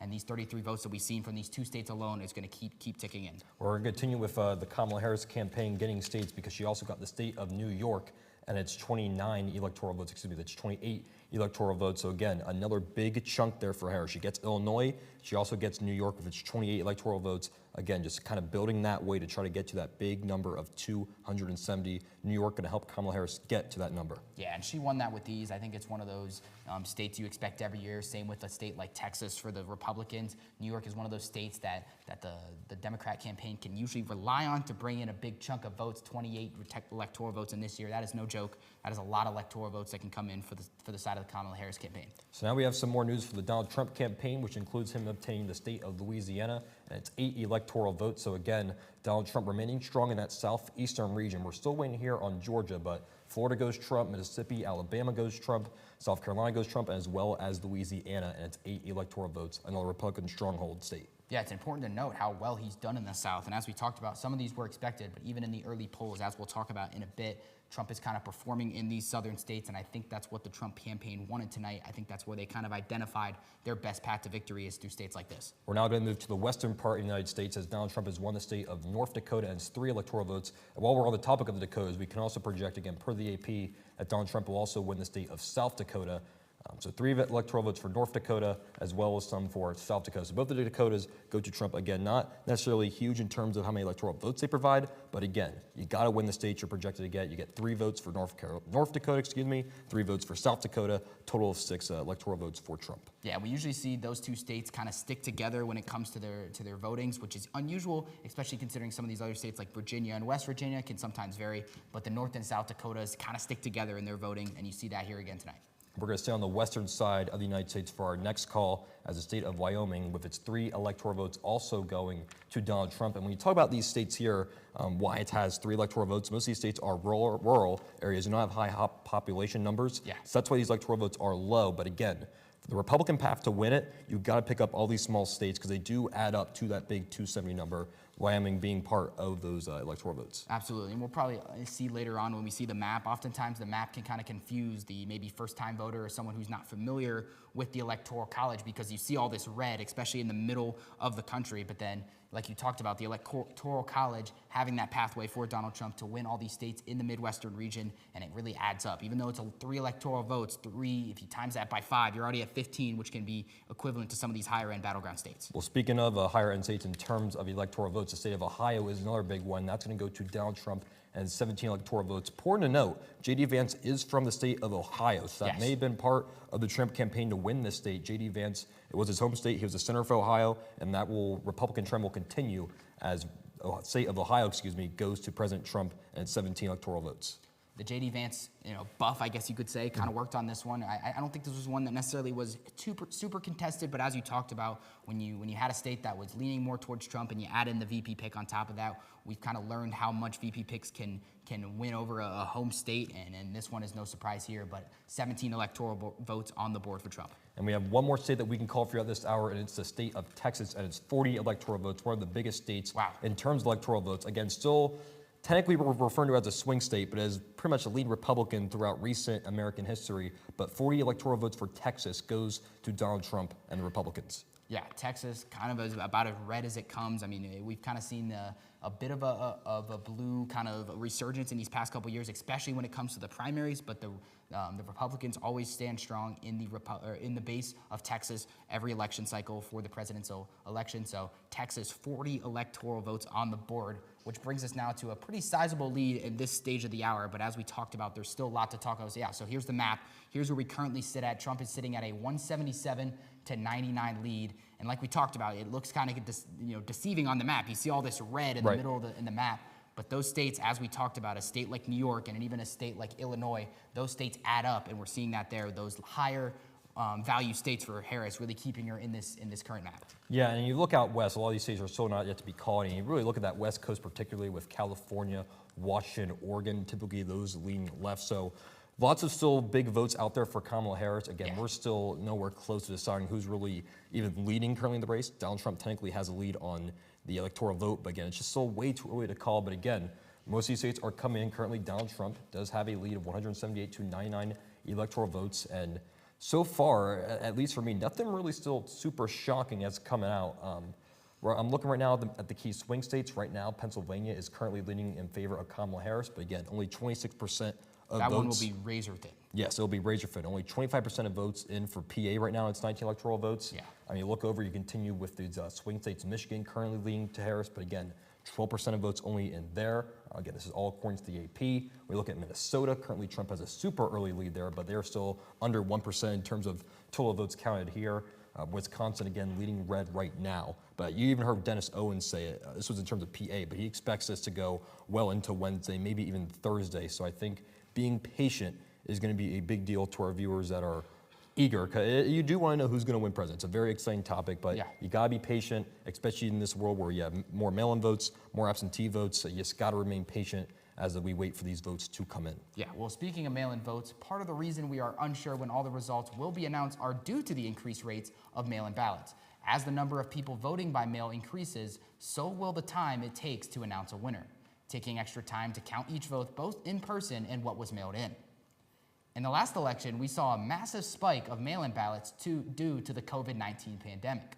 This led to such a long delay that the official votes were not announced and tallied until December 14th of 2020. In the past election, 43% of votes were by mail, and for the first time ever, in-person voting on Election Day was not the primary source of votes. In fact, only 30% of votes were in person on Election Day of 2020, according to the data from the Census Bureau and the MIT Election Lab. Now, let's take a step back and see how we got to absentee and mail-in ballot options in the first place. The first introduction of absentee ballots came prevalent during wartime efforts where soldiers were away from home and could not be physically there to vote. As far back as the 17th century, there have been examples of absentee voting due to the fear of a Native American attack. Some more common examples of absentee ballots can be found during the American Revolution around 1775. For a long time, people who voted by mail needed to have a specific reason that they were not able to vote in person on election day. However, this started to change in 1978 when California became the first state to allow voters to apply for an absentee ballot without having to provide an excuse, later followed by Utah and Washington. All 3 states are now considered universal vote-by-mail states. So now as we fast forward to 2016, we saw record-breaking numbers of mail-in ballots. About 1 in 4 voters casting their votes via ballots mailed to them. And yet in 2020, that number managed to increase by 60%. And predictions for this current election result in nearly a 50-50 split between absentee and in-person votes. There has been no evidence that the increase in mail-in ballots led to fraud or a skew towards a certain political party. Instead, it just increases the number of voter turnouts, especially in college students. The increase in mail-in ballots has led to a 66% increase in the amount of students voting due to the convenience and simplicity of voting by mail rather than having to travel back home to vote. If you're curious on how to vote by mail for the next election, make sure to check out your state regulations. Here in PA, the deadline for requests for mail-in ballots needed to be received by 5 p.m. on October 29th. And cast ballots must be received in the mail by 8 p.m. on November 5th, the same time that the polls close. If you are worried that your ballot won't be received by November 5th, you have another option to return the ballot in person with the same 8 p.m. deadline at any polling location. Of course, there are always alternatives to voting in mail. One of our fellow SUTV colleagues, Caleb Westover, chose not to do a mail-in ballot and instead went home to vote today. Let's see what he has to share during his adventure. Thank you, Ben and JD. As you can see, I'm back in Shippensburg. But this morning, I went home and decided to vote in person. We just talked about mail-in ballots, but I didn't do that. The biggest reason for that is because there's a handful more steps with mail-in ballots, and it's just not as convenient being able to manually enter the paper into the machine, watch it get scanned, know that your vote's being counted. So something about that has always piqued my interest. That leads me to my second point, which is, as a kid, I would always go and vote with my parents. On the way to middle school, elementary school, high school, I would go with my parents, go to the local polling place, wait in line, get a little sticker like I have here, and vote with my parents. I mean, obviously I wasn't voting, but I was still going through the process, and just something that my family's always done. Mail-in ballots are most likely going to be the primary choice for college students. It's a lot easier to just get your ballot in the mail, you have your piece of paper, sign it off, send it back, and you're on campus the whole time. Some people have different opinions like I do, but it's going to be the most convenient by far. Let's send it back to JD and Ben at the desk and see what they did during this election season. Thank you for that, Caleb. Obviously, Caleb decided to vote in person this year. Me personally, I voted by mail. Currently, my commute to home is about a little over an hour. So I could have went home on election day, but I wouldn't be here prepping for this. So I actually voted weeks ago for my personal ballot. But again, I think it's very good now in this modern day that we have the mail-in ballot, we have in-person ballot. So whatever method works best for certain individuals, they can just choose what works best for them. For Caleb, it was in person. For me personally, it was the mail-in. Yeah, I chose the in-person route. I traveled 40 minutes home this morning. Oh man, a little bit of a wear and tear there today. Yeah, I know. I drove 40 minutes up, 40 minutes back this morning. I got to the polls. I don't even remember what time it was, but I got to the polls just before the afternoon. And like you talked about, we had to get back here to prep for tonight. So I went back home, voted real quick, and then came right back to here on campus. But yeah, we're gonna sit down now. We went and sat down through the past couple weeks with a couple of political science professors here on campus to get their expert analysis on the election. The first interview we have up on tap is Professor Dagnus, who's going to sit down and talk about this year's election. Hello, I'm Evan Pahesky, and tonight we here at SUTV are honored to be joined by Dr. Dagnus. Dr. Dagnus, tell us a little bit about yourself. Well, I've been at SHIP for 21 years, which means in political science terms, I've been here since the 2004 presidential election. And I love my students, I love my colleagues, I love political science, I love elections. I think the media gets a bad rap, and I'm out to civilize everybody and get people to talk to one another across the partisan divide. For this year's election, both Kamala Harris and Donald Trump are trying to market themselves to different niche, fragments of the American culture. How would you say each candidate's strategy differs from each other? This is the biggest thing about this campaign that I just have been loving reading about, because the two campaigns are doing two very different strategies in two very different ways. the Trump campaign, because especially Gen Z, your generation, have grown up only knowing Donald Trump as the Republican candidate. This is the third time he's run for president. And so as a result, he's not new to you guys. You guys know him already. So he's not trying to persuade any voters to vote for him. He's trying to mobilize the people who already know him and already like him and get them to go out and vote. Kamala Harris, meanwhile, is doing something totally different because most people don't know really who she is or what it is she stands for. So she's not trying to mobilize people. She's trying to persuade them by introducing herself and saying, I can be a valuable candidate for you. Now, given those two very different approaches to campaigning, I've been fascinated to watch their media styles and their media plans, their strategies. And so Donald Trump has been, ever since even Joe Biden was the candidate, he has positioned himself as the stronger candidate. When Biden was very weak, he was old. And then when Kamala came in, now it's almost this like boys versus girls election.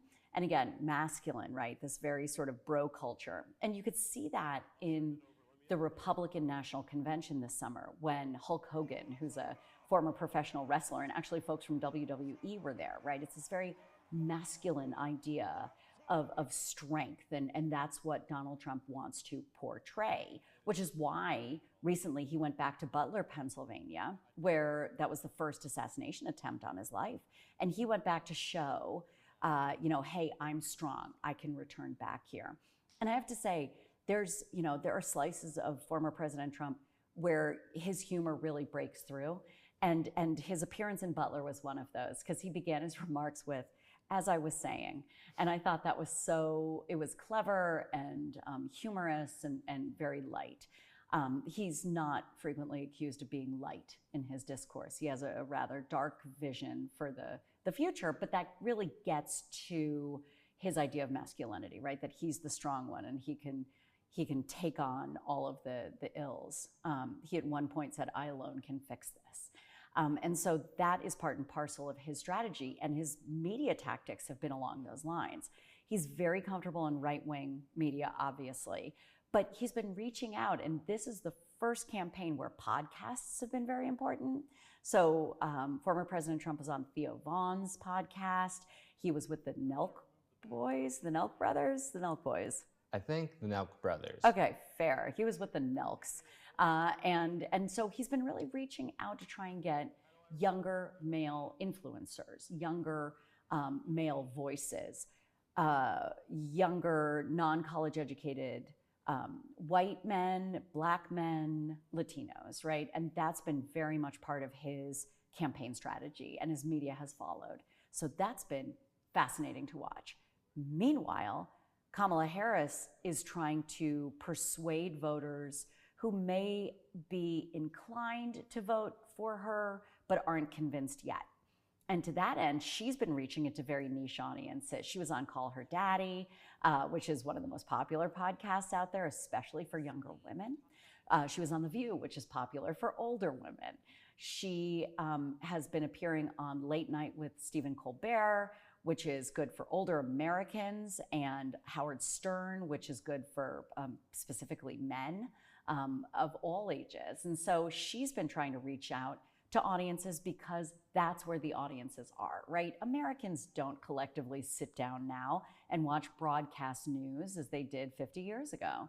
And so in order for her to reach pockets of people who may be in those little fragments that don't get news, she has to reach out to those fragments, and she's been going where they are. And so both campaigns, I think, have done a terrific job of trying to reach out to their target audiences using the media in those fragments that are niche and using it to the best of their advantages.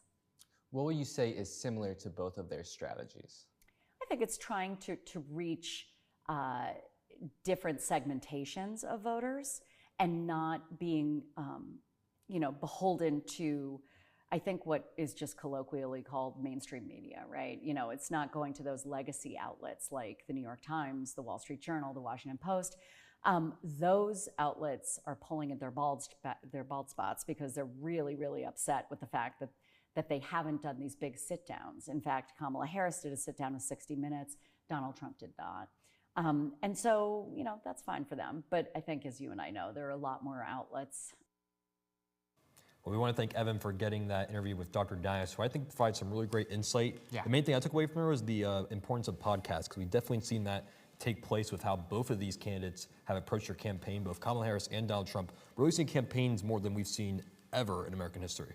Yeah, it's kind of interesting, especially in the last decade or two, the last 3 election cycles, to see how campaigns have kind of evolved in this new era of technology. We saw the social media evolution. Even in 2020, we saw a bit more of the live streaming evolution with some of these candidates going on Twitter and stuff like that. And then this year was definitely the podcasting route that kind of changed the dynamic of everything. Yeah, I know just recently, even on the Joe Rogan Experience podcast, I know Donald Trump, J.D. Vance, even John Fetterman, from both sides appearing on the Joe Rogan Experience, which is one of the biggest podcasts in the world, but there's many countless other examples. And also, speaking of Dr. Dagnes, I think you have a bit of a personal connection. We just scheduled classes here at Shippensburg for the winter and spring semesters, and I believe you're taking a class with Dr. Dagnes. I believe you told me that correctly? Yeah, I'm going to be taking an intro-level political science. Let's not get ahead of ourselves here, but an intro-level political science course with Dr. Dagnes, so I'm sure I'll hear much more of her wonderful expertise. Yeah, I mean, if it was anything like that last interview, you have a really fun and interesting class in store.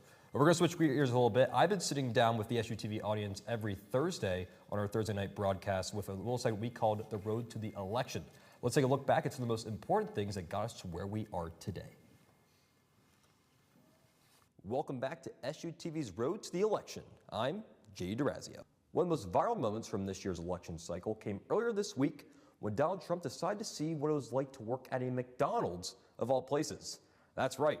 Trump took some time to rev up those fryers and serve Ronald McDonald's famous fries, burgers, and nuggets in a photo op campaign stop in McDonald's located in the suburbs of Philadelphia, Pennsylvania. The whole idea of this was to throw a little shade at Trump's opponent, Kamala Harris, who was employed by McDonald's during her time at Howard University.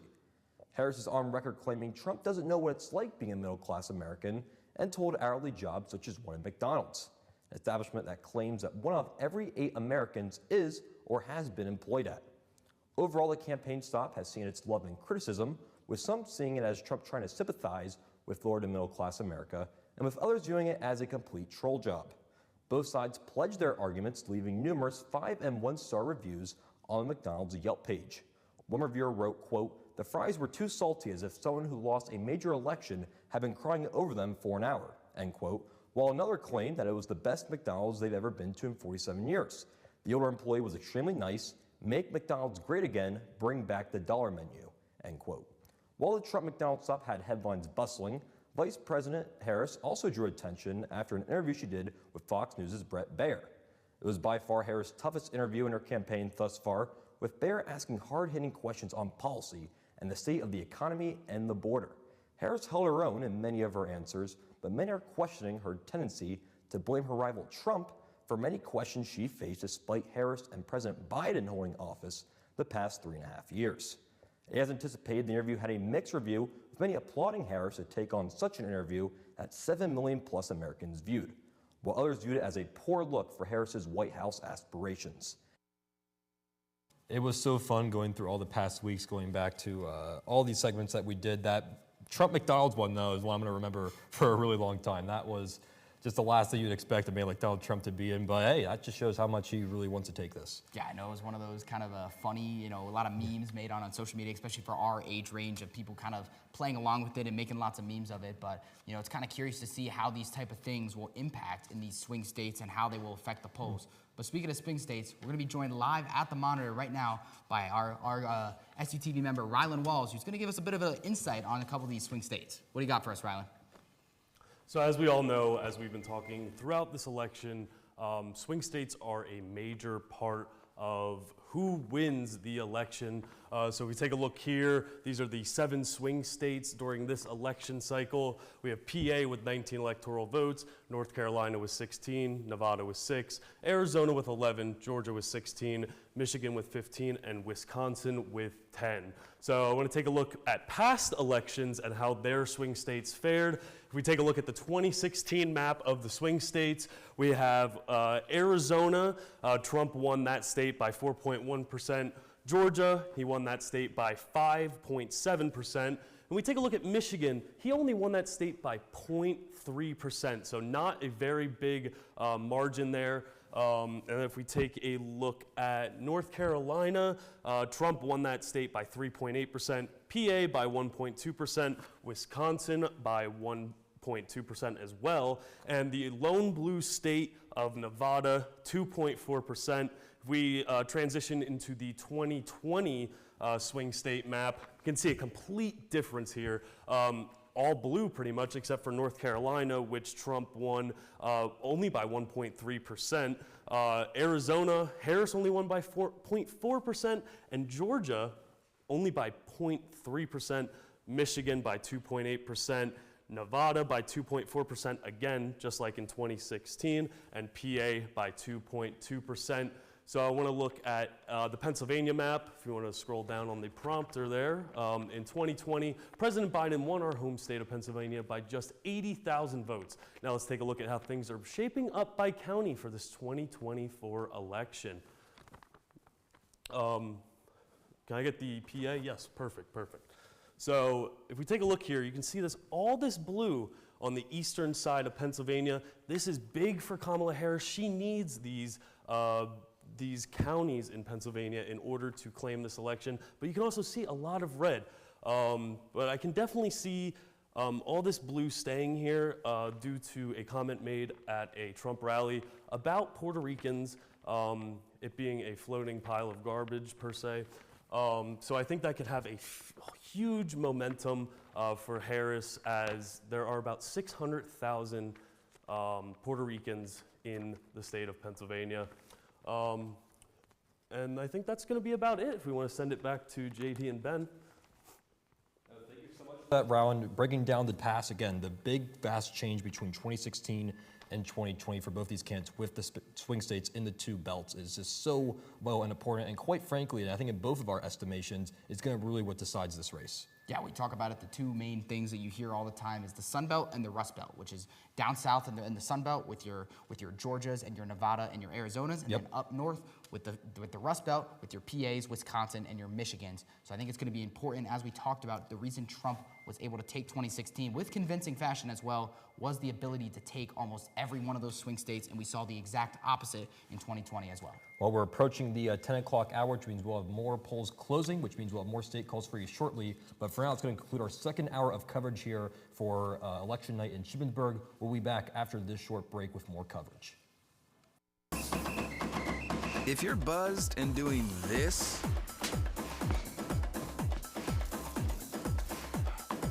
to make yourself feel okay to drive,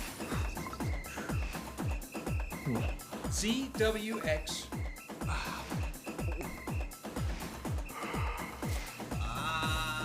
You're not okay to drive. YGKLVW. Regular you. Being a cowboy, I don't know anything different from when I was 3 or 4 years old. I did tough things. I thought everybody needed to do tough things, and if you didn't, I didn't have time for it. I had a very successful career at a very young age, and life was fast. I was preparing physically. I wasn't doing anything mentally on the inside. And then I got hurt. I wanted to be better as a person, and I really dug into mental health. I start my day with 20-minute workouts. I live life 8 seconds at a time. Horses are so therapeutic. They know what you're feeling. When you're nervous, they're nervous. You won't say it back, but we're pals. I take a lot of responsibility in taking care of my kids, my family, and being there for them. You're gonna have tough days. Everybody does. Find a place to stop and just breathe. Love your mind. Here at Multicultural Student Affairs, we value every student. No matter your race or ethnicity, you are guaranteed a home here. MSA offers many resources: a place to study, a place to meditate, a place to socialize, or a safe place to communicate issues or talk with a faculty member. Come down to Gilbert Hall today and join our family. Our roots run deep. Why not grow together? This is a public service announcement from MSA. It's important to get a flu shot each and every year because flu viruses are constantly changing and immunity from the vaccine decreases over time. Flu vaccines are updated annually to work against that year's viruses. The best time to get your shot is in the fall, but getting it later can still help. Getting a flu shot lowers your risk of getting sick, and if you do happen to get flu, it's likely to be less severe.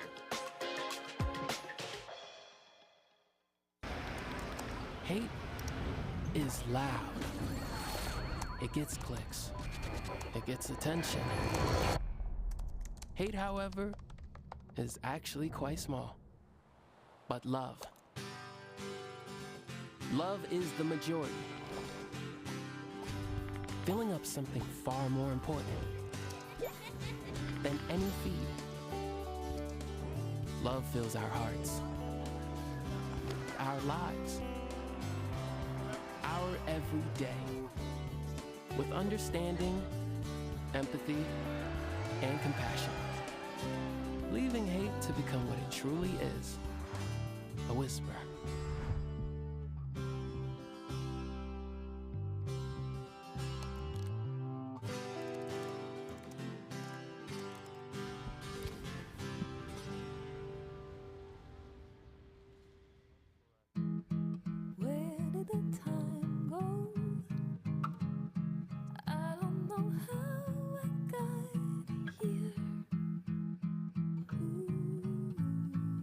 You've done the hard part. You quit smoking.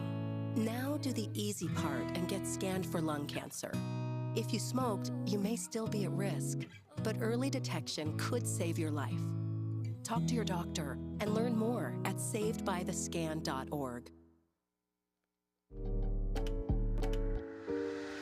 There's only one thing that will save somebody's life, and that is naloxone nasal spray.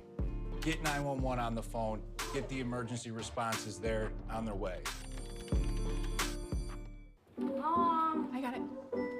What are you doing in there? I got stuck. Are you a dog? I wouldn't do that. Have you seen the pliers? Where'd you find those? It's not your birthday. Sorry. Bye, Grandpa. Bye, Grandpa. Take care of yourself. What are you doing? What are you looking for?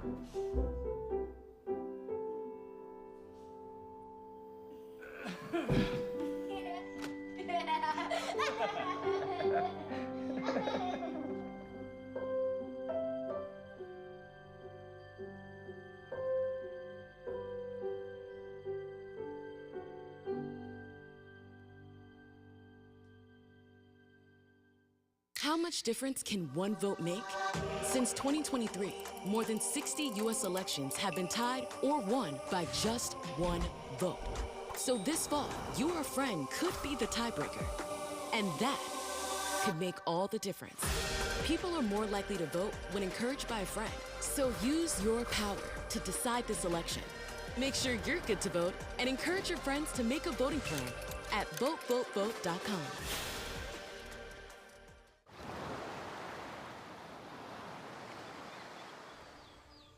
Hear that? That's the sound of your life. Perfectly imperfect.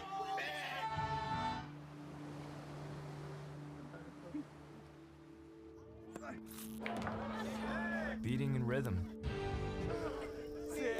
to the world you've created.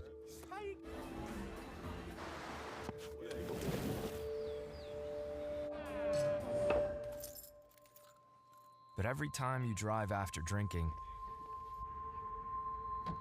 the music gets drowned out. Your life sounds pretty great. Don't let a buzz ruin it. Buzzed driving is drunk driving. Don't drive buzzed.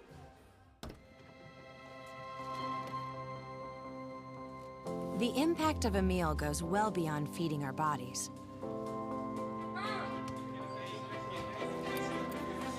Because when people are fed, futures are nourished. Everyone deserves to live a full life. And with your help, together we can end hunger. Join the movement at feedingamerica.org/actnow. Are you having a hard time focusing on your work? Why not check out the Ezra Lehman Memorial Library? The library has many resources like the IT desk on the main floor. For computer assistants, see the experts. Need to print in black and white or color? Don't worry, the library offers both options on different floors. You can use the bottom floor for group work and the top floor for when you need silence. Don't forget to stop by Starbucks. Check out library.ship.edu for more information. This is a public service announcement from SUTV. A lethal dose is in here. Who gets it, I won't know. Scary that it can be put into anything and we can't even see it or notice it.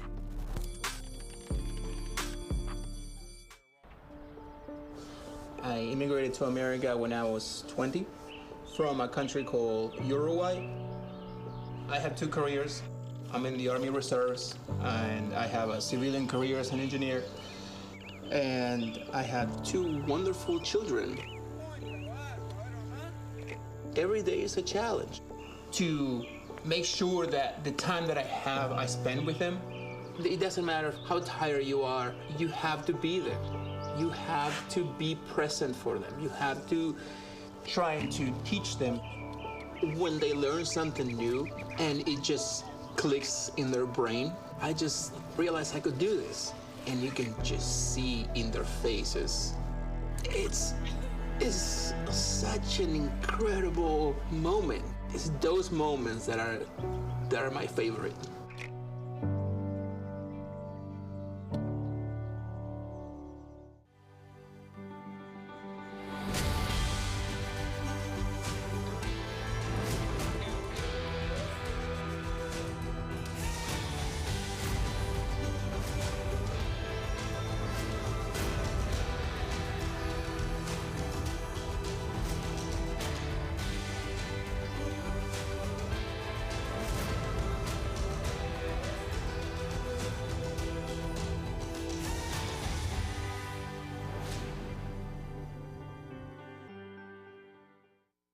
There's been another deadly shooting at a local elementary school. According to authorities, the suspect acquired the gun from a family member's home before using it to take the lives of innocent children and teachers.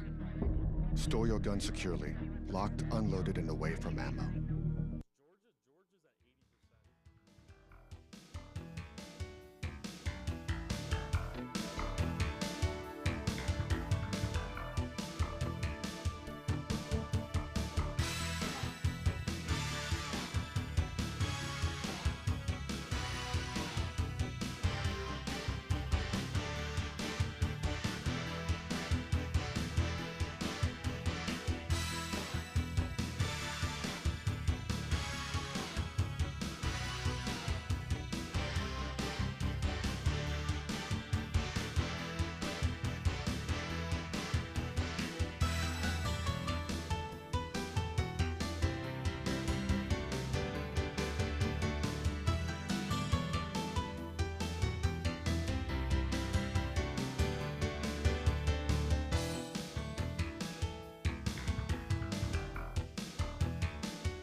Welcome back to the basement of Grove Hall. We have live election coverage here at the 10 o'clock hour.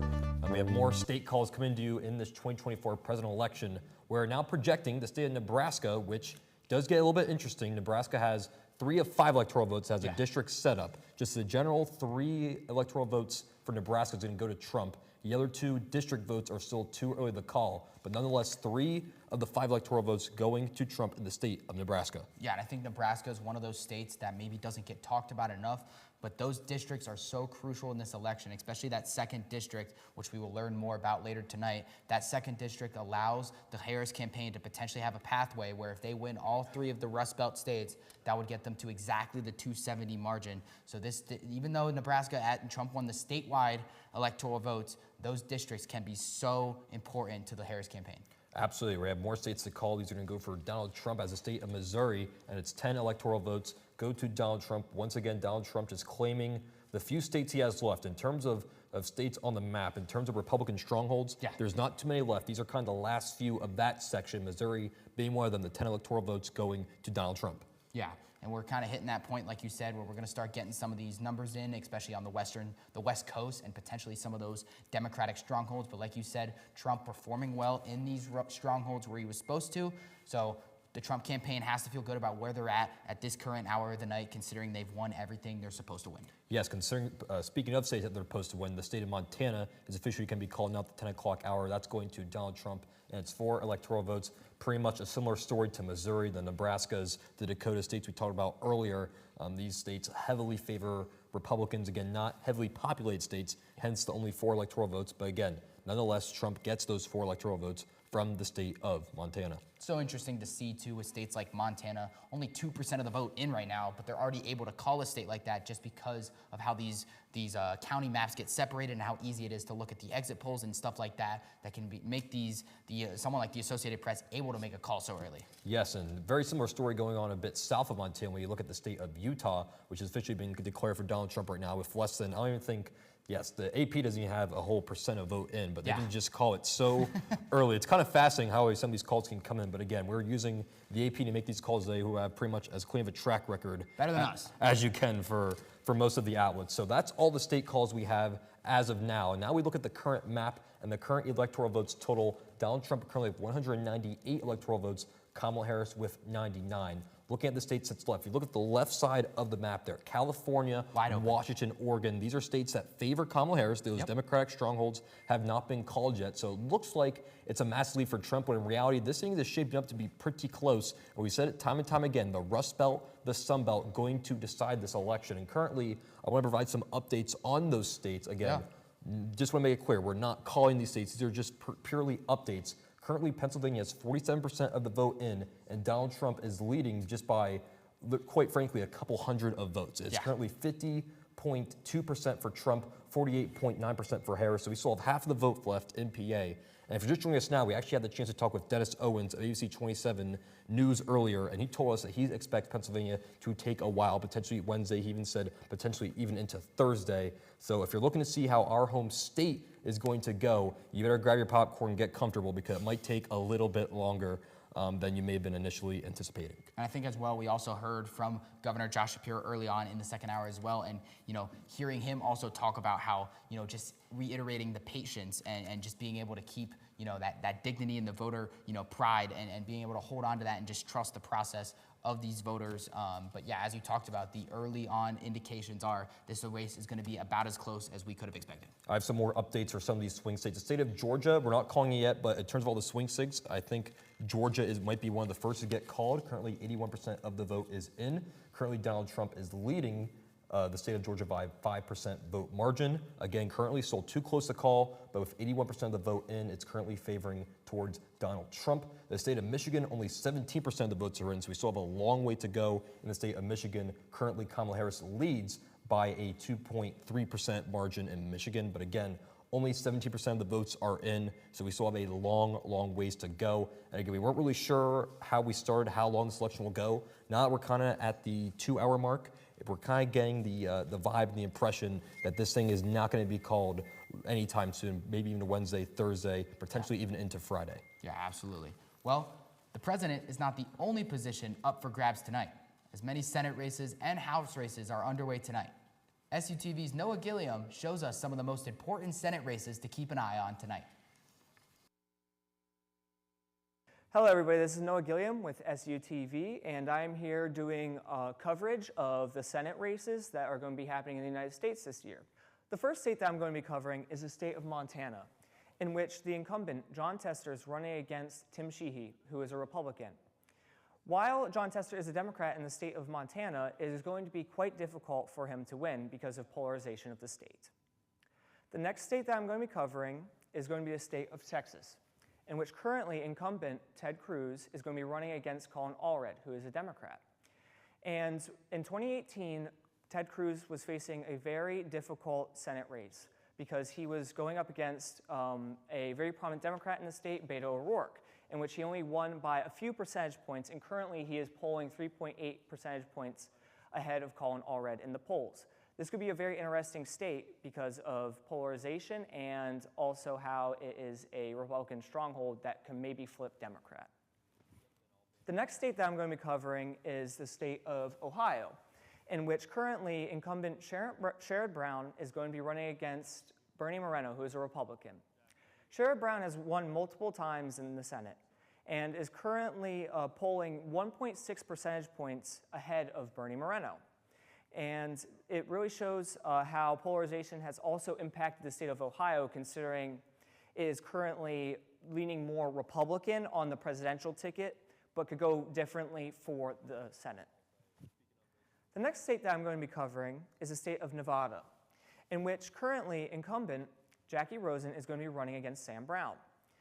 During the midterms in 2022, it was a very close race, but this race isn't seeming to be nearly as close because currently aggregate polls are saying that Jackie Rosen is polling 8.1 percentage points ahead of Sam Brown. And it could be closer than expected, but it is still kind of up in the air who will end up winning the Senate election. The next state that I'm going to be covering is the state of Nebraska. It is a very surprising state to be up on this map, considering Nebraska is a very strong Republican state. Currently, Republican Deb Fischer, who is the incumbent, is running against Dan Osborne, who's an independent, which is very surprising since independents don't run for Senate in various states, usually ever. And currently, Nebraska is going towards Deb Fischer by 1.1 percentage points. The next state that I will be covering is the state of Pennsylvania, which is our home state. Currently, incumbent Bob Casey is running against Dave McCormick, who is a Republican. It is going to be quite an interesting election, considering the Casey family has had a long history in Pennsylvania politics. So basically, the Casey family just typically has a good incumbent advantage and name recognition that gives them the advantage in many Senate elections in the past and currently. Currently, Bob Casey is polling 4.1 points ahead of Dave McCormick in the state. The next state that I'm going to be covering is the state of Arizona. Currently, Democrat Ruben Gallego is running against Republican Kari Lake. In 2022, Kari Lake ran for the governor's race, but ended up losing by a whisker. Currently, Ruben Gallego is winning in the state for polls by 7.1 percentage points. The next state that I'm going to be covering is the state of Michigan. Currently, Democrat Alyssa Slotkin is going to be running against Republican Mike Rogers. It's going to be an interesting election because they have both ran in the 8th district for the U.S. House in Michigan. And currently, Democrat Alyssa Slotkin is going to be polling 3.9 percentage points ahead of Mike Rogers in the state. The next state I'm going to be covering is the state of Wisconsin, in which Tammy Baldwin, the incumbent Democrat, is running against Eric Hovde, the Republican. Currently, Tammy Baldwin is polling 3.7 percentage points against Eric Hovde. This is going to be an interesting election because she has been incumbent for roughly 3 Senate terms and is going against Eric Hovde, who has not served any office previously. The next state that I'm going to be covering is the state of Maryland, in which Democrat Angela Alsobrooks is running against Republican Larry Hogan. This is an interesting election since Larry Hogan is the previous governor of the state. And currently, Angela Alsobrooks, who is the Democrat, is currently polling 9.4 percentage points ahead of Larry Hogan. My name is Noah Gilliam. Thank you for joining me. And now back to JD and Ben at the desk. Yeah, and as we heard from Noah there's just lots of Senate races happening all over the country. And I think it's important to note in this election process that it's not only the presidential election that is on the ticket. Everyone that's heading to the polls today, you'll notice lots of names on the tickets, and some of those you might not even have heard of until you stepped into the booth. But these Senate races are so vastly important to the process of how our government is operated on a daily basis, and we're seeing it all across the polls. Yeah, and you talk about who wins the presidency. The president can only do so much depending on how the House of Senate or how the Senate and the House of Representatives go. You could have for example, a Republican president, then a Democratic Senate and House of Representatives, and that Republican president might not be able to do as much as if it's a Republican House of Representatives and a Republican Senate, and of course vice versa. If you have a Democratic president and a Republican Representatives and Senate, there's only so much you can do, which then leads us to the current Senate races we have. We want to focus on PA just because we live in PA, and as we've been saying all night, Dennis Owens gave us some really great insight. So currently in the PA Senate race, we have exactly 50% of the vote in, and Dave McCormick currently has, is almost unbelievable, a 0.1% lead. It's about 4,000 votes. 4,000 votes differentiating McCormick and Casey. So again, we're talking about how the presidential state races are close. The Senate pretty much the exact same way with all of these races. So now what we're going to do is we're going to throw it back over to our man Rylan Walls, who has an update about some first-time voters with a little update he did with one of SUTV's Claire. Rylan, I'll throw you the floor. Claire Rothermel and I went down to the local firehouse earlier today to talk to SHIP students how it feels to be a first-time voter in the state of Pennsylvania, where we all know is a very important swing state. So let's hear what they had to say.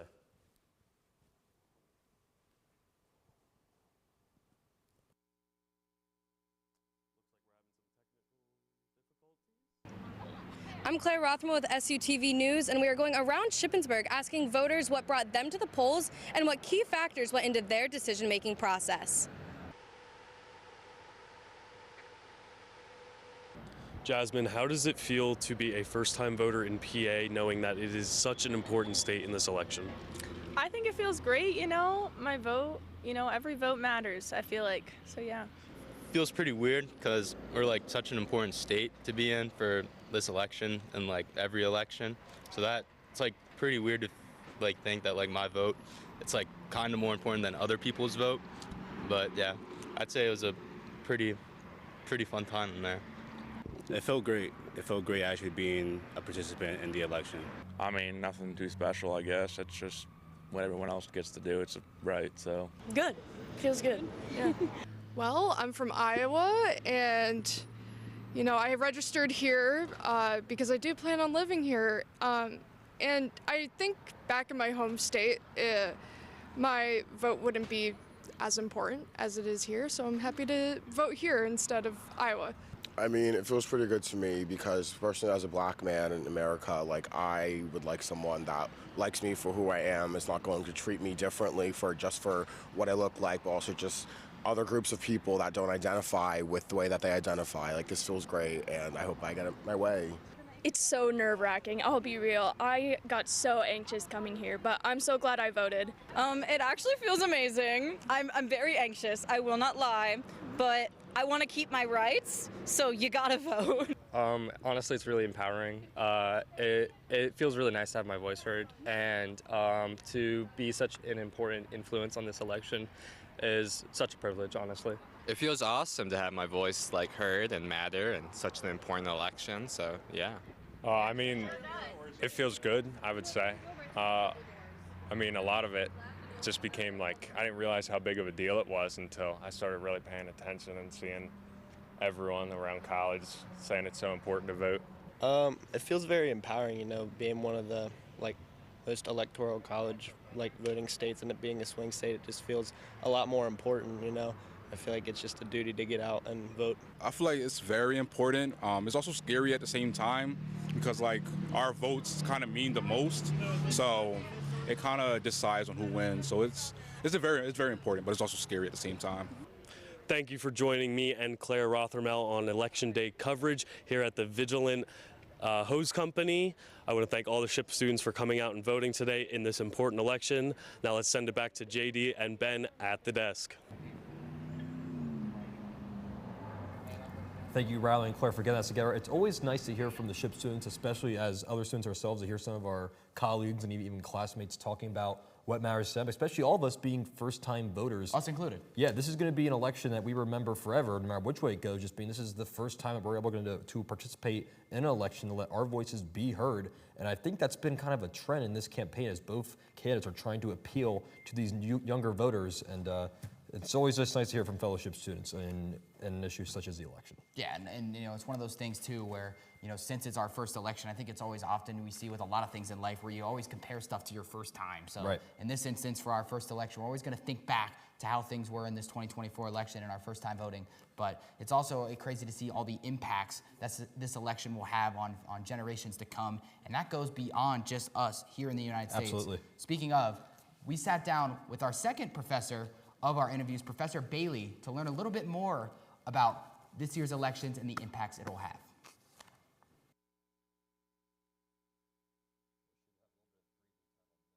How have the Republican and Democratic parties changed over time?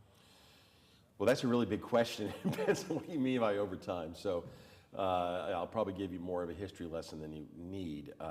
So of course, at the founding of the country, parties were seen as a negative thing, and they didn't really exist and were not considered to be appropriate thing for democracy, be destructive to democracy. But it didn't take much time, about 10 years, for parties to actually form. One of the earliest parties, what was called the Democratic Republican Party, this is the Thomas Jefferson Party, is the origin of the Democratic Party that we have today, for instance. The Republican Party, other parties emerge and come and go in the early part of the Republic, but the Republican Party emerges just prior to the Civil War as a abolitionist party, or an anti-slavery party might be more accurate. And within a couple years, they put forth a candidate, Abraham Lincoln, who wins the presidency, and that's the origins of the Republican Party. And from that point forward, those two parties, what the Democratic Republican Party becomes the Democratic Party, of course, are the two major parties that we have. There's no looking back at that particular point. There's smaller parties that emerge and have a little bit of influence at different times, but for the most part, that's the two parties. But as your question suggests, the parties change over time tremendously. So it's not unusual for someone to say, African Americans and other people of color should trust the Republicans because we're the party of Lincoln. It's like, well, okay, but it's not the same party. Parties have persevered as organizations because they've been more fluid as almost like labels and structures that have allowed them to change and allowed voter bases to shift back and forth, and what they embrace or don't embrace to shift around as well. And so once you get past like 1970, the parties aren't quite what you would think they are today. You don't even have to go that far back. So on a little scale, for instance, the Republican Party of today, which is clearly what we would call a party of personality, the party of Trump, is even different than the Republican Party of the 1980s under Ronald Reagan. Ronald Reagan is the sort of one of the fathers of modern conservatism, what they call the Reagan Revolution in the 1980s. And what that party stood for and how they talked and the kinds of legislation they pushed for and how they thought about politics is much different than the Republican Party today. They don't match up that well. I mean, in some ways, some big broad brushstrokes they do, but generally they don't. Same thing with the Democratic Party. The Democratic Party is really the party of the South and of segregation from the Civil War really up until the 1960s. That's a long time, like 100 years. And they run a Jim Crow apartheid system of oppression in the South that lasts until the Democratic Party, which was sort of a Frankenstein party, was put together of all these conflicting components. Southern segregationists, African Americans from northern cities, Catholics and Protestant, union workers, agricultural people, all under what we would call the FDR coalition, the Franklin Delano Roosevelt coalition. So they maintain their sort of status as a little island of it's not that little, big island of segregationism. But that all sort of comes crumbling down in the 1950s and 60s when the Democratic Party starts taking on the issue of civil rights and civil liberties. And so you get the signing of the Civil Rights Act in the 1960s. This starts a major fracture in the Democratic Party.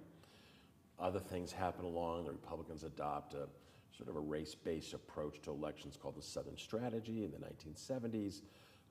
There's other things that get woven into it around unions and other stuff like that, the Vietnam War.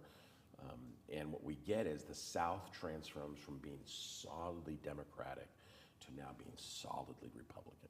So Reagan puts the nail in that coffin, so to speak. And so by mid-1980s, you can't really, very few people can get elected to office without being a Republican.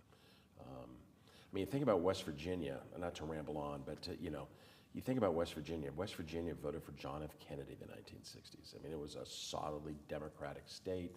Democratic Party was very pro-union, still is, pro-union working class party. But the transformation, especially around that issue around race, was a huge deal. I had an uncle-in-law who was a county commissioner in West Virginia, and I knew him pretty well. 100% a Republican. I knew him in the 90s, basically. He died in the early 2000s. I knew him in the 90s, and solid Republican guy, but he was a Democrat elected official for years and years and years and years until he got into the 1990s. That's how long it lasted, and became a Republican then. So the parties have changed over time. They shift and move back and forth. And I think a lot of political scientists now are feeling like we are in the middle of another sort of shifting of things going on. We haven't quite put our fingers on what it looks like, but parties realign, they shift in terms of their policy preferences and where they go and what they were and how they look along the way. But they do evolve and develop quite substantially over time, slowly. Yeah. Are there any changes you can foresee happening in the near future for the two parties? Well, there's a couple splits that are going on. One is an urban-rural divide. So the intensity, urban-rural divide, urban being a more liberal divide and a rural being more conservative, those things are becoming more polarized, even within a party. So if you are a Republican living in Philadelphia, you're going to vote for Trump, but you're not really enthusiastic about it.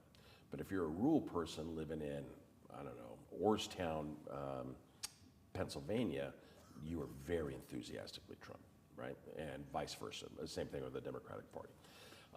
That's one divide. Another divide we're seeing is an education divide.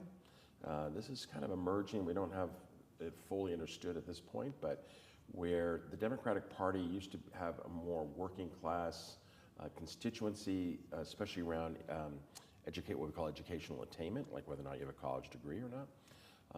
And what we're seeing is voters, especially young voters without college degrees, migrating heavily towards the Republican Party as sort of in a more pro-Trump move. And so there's some sense of like, is the Democratic Party and the Republican Party splitting around educational attainment levels?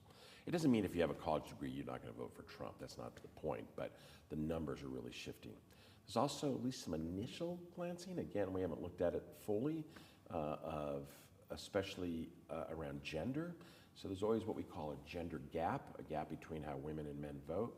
But we're seeing that gap growing right now, especially around young men, with some inroads around young men of color as well, but definitely young white men who are migrating towards the Republican Party, or in particular to Trump. Trump has seemed to be able to draw from that demographic. So those shifts can be pretty substantial at some point too, but they're not quite sorted out yet, I think. Nice. Yeah. What would you say are the key differences between the Democratic, Republican, and independent parties? So this is tough, right? So it depends on how you want to look at it. And I think one of the things is the stances that the parties take and the stances candidates take aren't always what they actually do. So we can say that one party is pro this or pro that, but then when you look, say, but they haven't done anything about that. So it's important to remember that. But if we're talking in big brushstrokes, let's say over the last 40, 50 years, clearly the Republican Party has been a party that's been a more pro-business party and has also been a party that views government as an obstacle to freedom or obstacle to a better America, as opposed to a possible agent of change or an agent that can actually solve some of society's problems. The Democratic Party, to call it anti-business is not correct. I mean, we have mountains of evidence that it's very pro-business, but it certainly would have a skeptical eye towards the interest of business, I think is the way to put it. And they would see that government has the potential to do good in society, that it can solve some social ills, whether it's something like poverty or healthcare or childhood nutrition or education or whatever it might be. And so in some ways it's a view of what you think government can and can't do. I would also say that, in general, Democrats and the Democratic Party are comfortable with change and reform. The Republican Party has historically at least been more skeptical of change and reform and its potentiality. That being said, the Republican Party under Donald Trump is sort of advocates for a very activist government, and the idea of mass deportations, for instance, or building large walls, or closing major agencies. Those are big reforms. Some of those might be around the idea of sort of shrinking government a little bit, right? So getting rid of a major agency might buy into the ideas we need to have smaller government, for instance. But there is a certain kind of reform edge to the Republican Party that didn't really exist as much maybe 20, 30 years ago. So those are kind of the big ones. There's other things like taxes. Republicans have a long-standing position to want to lower taxes as much as possible. Whether they've done that across the board or not, we could debate a little bit. So it tends to label the Democrats as wanting to raise taxes, but they haven't really done it that way per se. They see a sort of a different mix of taxation. So they would see that higher earners should be more heavily taxed. They see a lot of tax unfairness in what they do.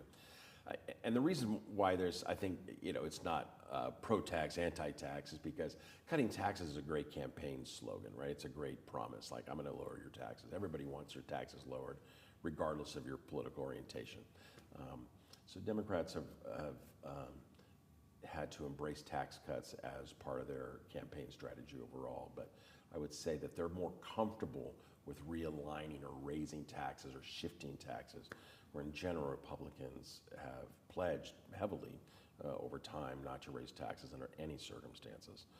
So that's another one. But even that ties to the size of government and the government role and what should be done in society. I'd like to thank you for your time tonight. Now back to JD and Ben at the desk.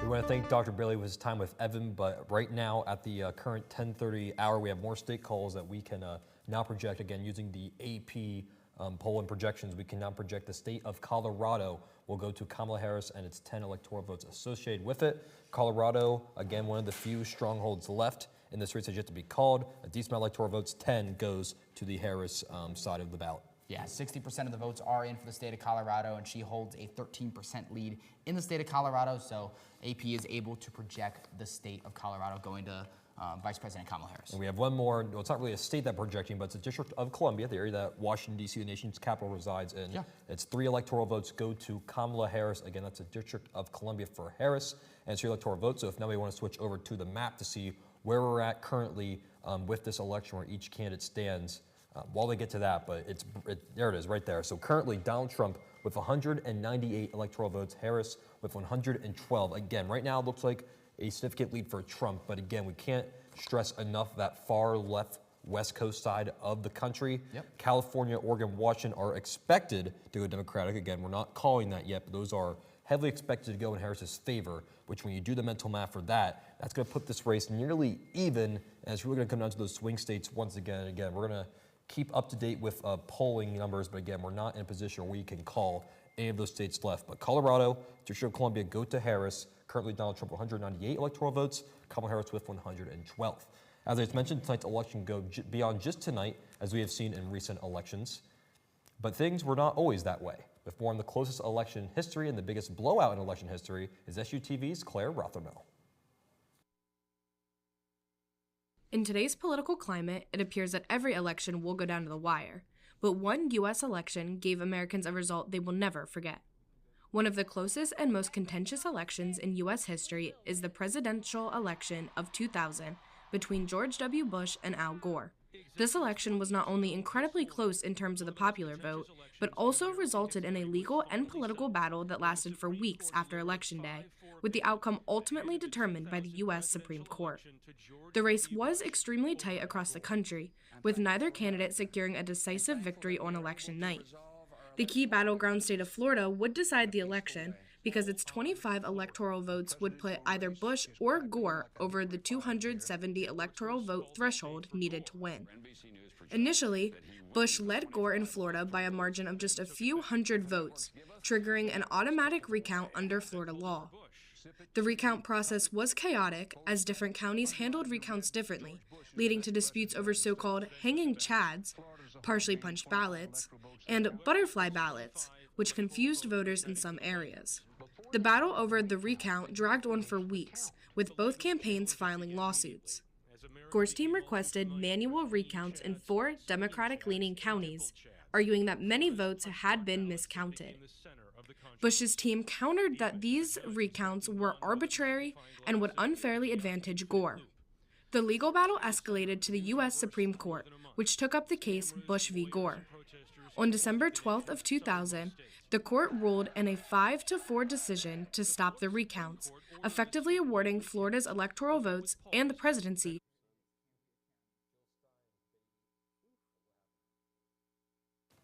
Okay, so about what we just saw there with the losing my train of thought here. Yeah, no, absolutely. What we saw there on that one was a very close election. We saw on multiple occasions in 2000 where an election came down to hundreds of votes. I mean, about as slim of a margin as possible. And we saw that that potential could be on the ballot in this year's election, and something we haven't seen even before we were born. Yeah, on the flip side of that, in terms of elections that have been blowouts, again, we're not experts here, but just with the current political turmoil in the United States, how divided the two sides are, we're willing to predict that we will not see another blowout election in probably a very long time.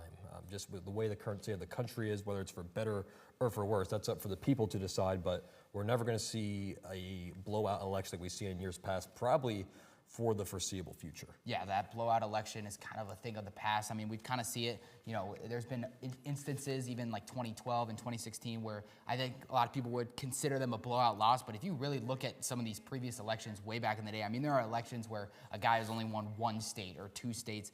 Those days are just more than likely just way out of the past. I think, you know, now because the election has kind of come more of an interesting topic for the entire United States because of how close these elections have been. Yeah, we're going to keep you here for now as we're experiencing some technical difficulties, but I just want to go back to the current map we have. Again, go look here at our laptops. Again, Donald Trump with 198 electoral votes, Kamala Harris with 112. And again, talk about what we just did with the close elections, the blowout elections. This election's shaping up to be maybe not as close as the Frank Gore race, but this election's still shaping up to be very close with a bunch of swing states deciding. And we actually have the map on our screen now. Thank you for our people in the back for providing that. But again, all those gray states, we talk about the Sun Belt and the, help me out here, the other belt. Rust Belt. Rust Belt, thank you. Those sections of states have not been called yet, and those states are likely going to decide who takes this election. But again, right now, Donald Trump, 198, Kamala Harris, 112. Ben, what have you seen so far tonight, and maybe where this race is going to go? It's shaping up to be super, super close. Yeah, super close indeed. I think it's important to note as we look at the current map that on that West Coast, we're expecting Kamala Harris, not projecting, but we're expecting based on the current exit polls, and what we've seen is that those 3 Western states with California, Oregon, and Washington, that's going to combine to bring her at 74 total votes. Well, if you do the math on that, if you combine 74 plus 12, that'll put her at 186, which will put her just 12 electoral votes short of Donald Trump. And we talked about it. The more the night carries on, the more you're going to start see this race thin, and we're going to start getting down to where it really comes down to these swing states. And that's exactly what we projected, and that's exactly what we were expecting heading into tonight. But things are kind of shaping out so far to be with exactly what we intended it to be. All right, so it looks like we have figured out our technical difficulties. So many times we hear quotes from all sorts of political candidates. But if we couldn't see their faces and only took the words they said, would you know who said it? Well, Evan Pusky went around campus to see, okay, we're not going to go with Evan Pusky. Let's actually go back to that map. So I actually had a bit more things that I had on my mind that we could talk about. So we're going to get the map up on your screen here in just a second. But as I do that, you talked about the states on the far left side, but there's still some other key strongholds still in play. When you look at the bottom of your screen, you have Alaska and Hawaii. Alaska, a Republican stronghold, 3 electoral votes there. Hawaii, 4 electoral votes there. And then even the state of Idaho. So there's still some strongholds still in play for some of these candidates. It's not just all swing states. Right. Yeah, no, I think it's one of those things where, you're going to see these strongholds start to become a kind of a thing of the past. As you talked about, there's still some on the board that these strongholds are able to get, but once we get later into the night and later to these, even tomorrow and the day after, we're going to start seeing some of these states really become down to the swing states.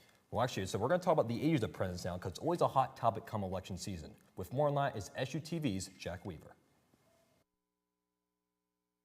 A controversial topic has been the ages of the presidential candidates. This conversation sparked in 2016 when a 70-year-old Donald Trump faced off against a 68-year-old Hillary Clinton. More recently, in 2021, Joe Biden was 78 when he took office and beat out a 74-year-old Donald Trump.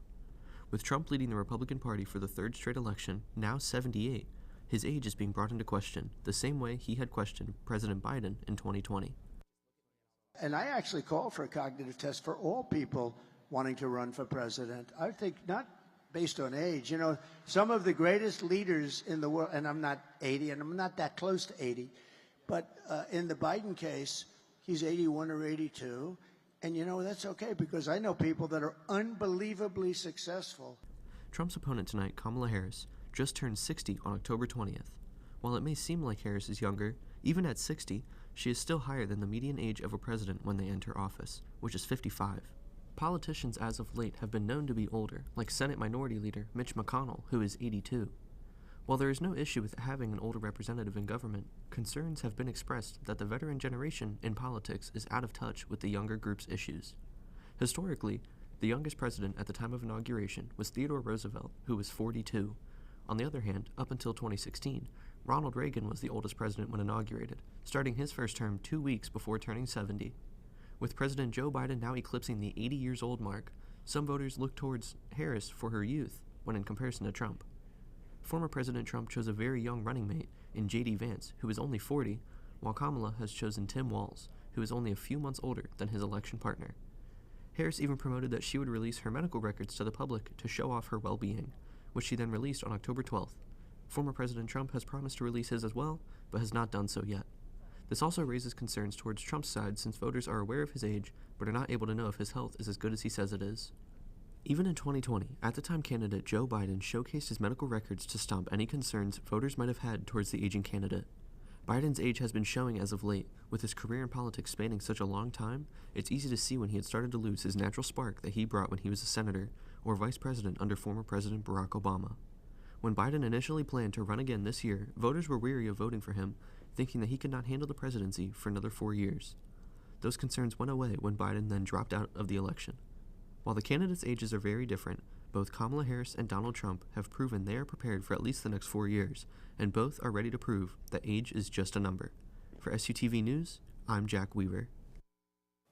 I think it's so important to note with the ages of presidents just how kind of this new idea, it's actually kind of unique when you see, I think when we were, even before we were alive, the ages of presidents were actually younger, and now as the time goes on, we're kind of seeing that average age of president actually increase, whereas this year, currently, Donald Trump, if he were to win the presidency tonight and in this coming week, he will be 78 years old, and by the end of his term in office, he will be roughly about 82 years old. Now, when you go to current President Joe Biden, he is 81 years old at this current moment, which was also part of the reason we saw the shift in the Democratic Party to a Kamala Harris, who's much younger. Now, still 60 years old, but if you compare it, that's almost a 20-year gap between the two other candidates that we had known the past two previous election cycles. Yeah, no, the age of president's definitely always a big conversation, especially these past 2 years, again, just with Donald Trump, age 78, and the current president, Joe Biden, age 81. It'll be interesting to see if Donald Trump were to win, not saying he will, if he were to win, how the Republicans will handle that. Yeah. Just given by, if he were to win, he'd be 82 by the end of this upcoming term. So just, again, some more storylines to keep in mind to all of our viewers. But now we're going to go to a bit more of a lighthearted segment. On our recent edition of Ship Talk, we caught up with students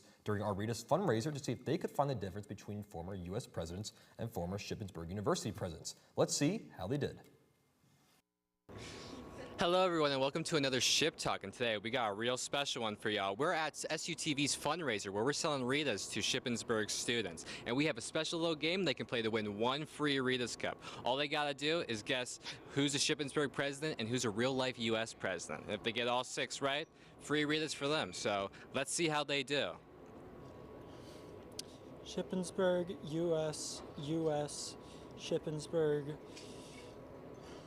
Shippensburg, U.S. Ship, U.S., U.S., U.S., ship, ship. I figured. SU president, U.S. president, U.S. president, SU president, U.S. president, SU president. Fudge.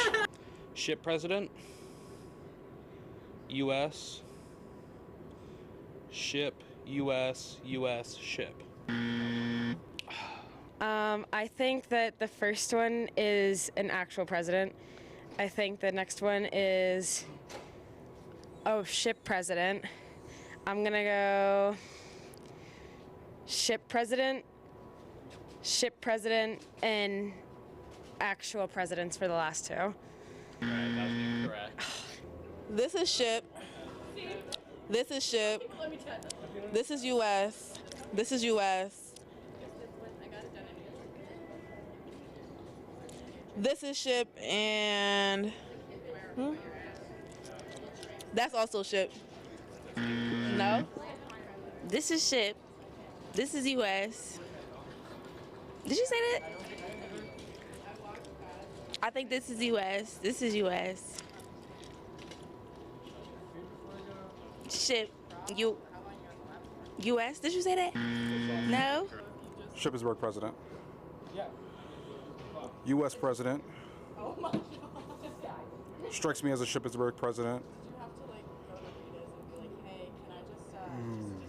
Yeah, we just went today. Shippensburg, U.S., U.S. Hey, do you guys have Ship, U.S., ship, U.S., ship. You got it right. Let's go. First winner. All right. Yeah, on the house, whatever you want. That was super fun to watch. I love the guy at the end there with the celebration. That was awesome. I know for me personally, I don't know about you, I would have failed tremendously at that quiz. That looked very difficult, but again, we want to appreciate everybody who participated, especially with the Rita's fundraiser, help funding SUTV. Those dollars do go a long way to help us do productions like this. Yeah, I think it was so interesting to see with those different ship presidents and U.S. presidents, just looking back at these old photos of Shippensburg presidents. I mean, I know we know President Patterson now, and he's kind of a very easy face to recognize, but man, some of those presidents with their sweet mustaches and different facial hair and the attires that they had, a little curve on the mustache. I think it was really unique to see the different Shippensburg presidents and kind of the evolution of how different presidents looked all around, even at Shippensburg's level. But yeah. The time is now, what are we at now? It is 10:48, which means we have 1 hour left of election coverage here at Shippensburg. Coming up after the break, we'll have our next set of polls closing, especially on the western side of the country with California, Oregon, Washington, and Nevada. So coming up after the break, we hopefully should have some more states to call after the break, but we'll see you right after this commercial break.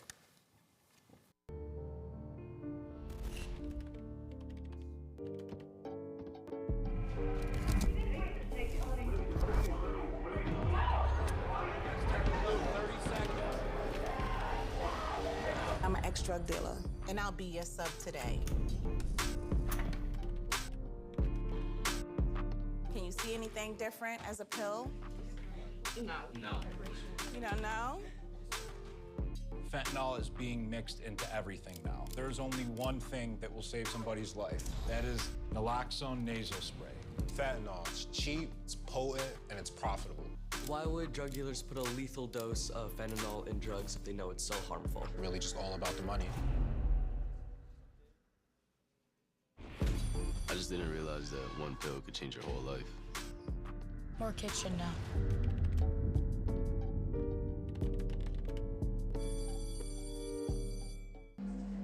Life doesn't always give you time to change the outcome. Prediabetes does.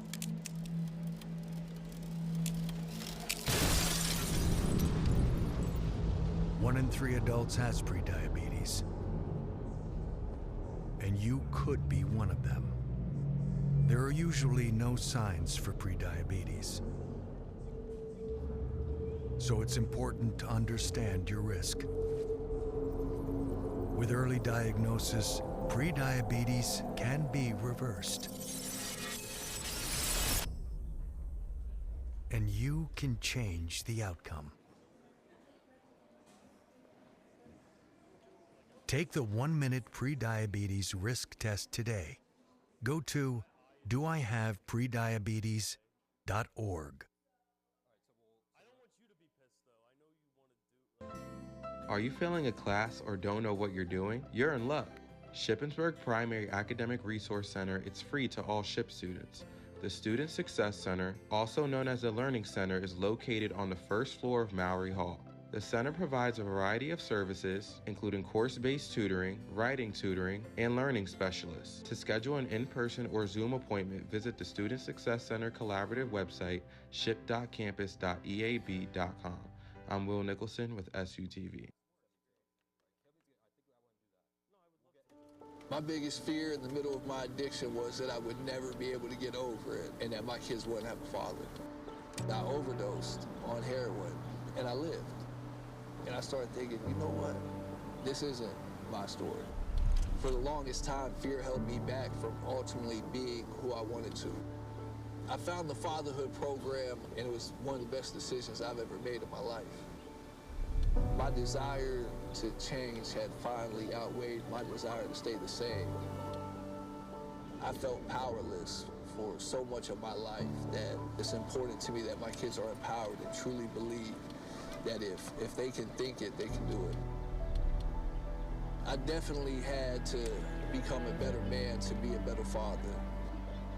For the first time, I finally feel like I'm exactly where I should be, where I want to be.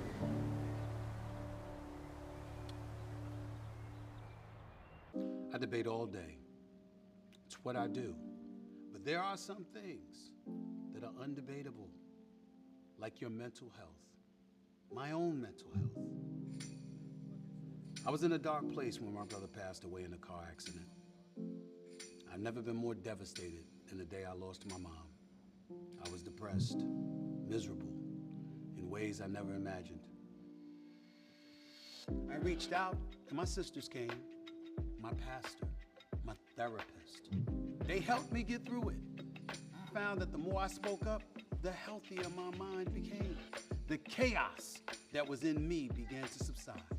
I was more focused, clear. When you love your mind, you can go so much further. That's not up for debate. Find mental health resources at loveyourmindtoday.org. How much difference can one vote make? Since 2023, more than 60 U.S. elections have been tied or won by just one vote. So this fall, your friend could be the tiebreaker. And that could make all the difference. People are more likely to vote when encouraged by a friend. So use your power to decide this election. Make sure you're good to vote and encourage your friends to make a voting plan at votevotevote.com. If I could be you, and you could be me for just 1 hour. If we could find a way to get inside each other's minds. If you could see you through my eyes instead of your ego. I believe you'd be surprised to see that you've been blind. Walk a mile in my shoes. Walk a mile in my shoes. Yeah, before you abuse, criticize and accuse. Walk a mile in my shoes. Walk a mile in my shoes. Well, before you abuse, criticize and accuse. Walk a mile in my shoes.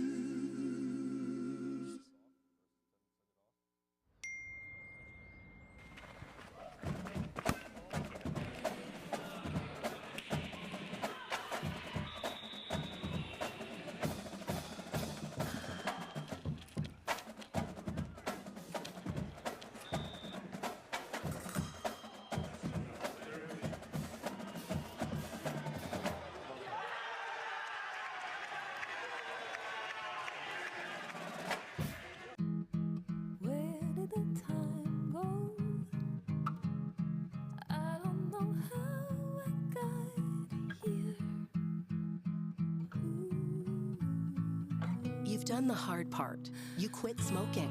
Now do the easy part and get scanned for lung cancer. If you smoked, you may still be at risk, but early detection could save your life. Talk to your doctor and learn more at savedbythescan.org.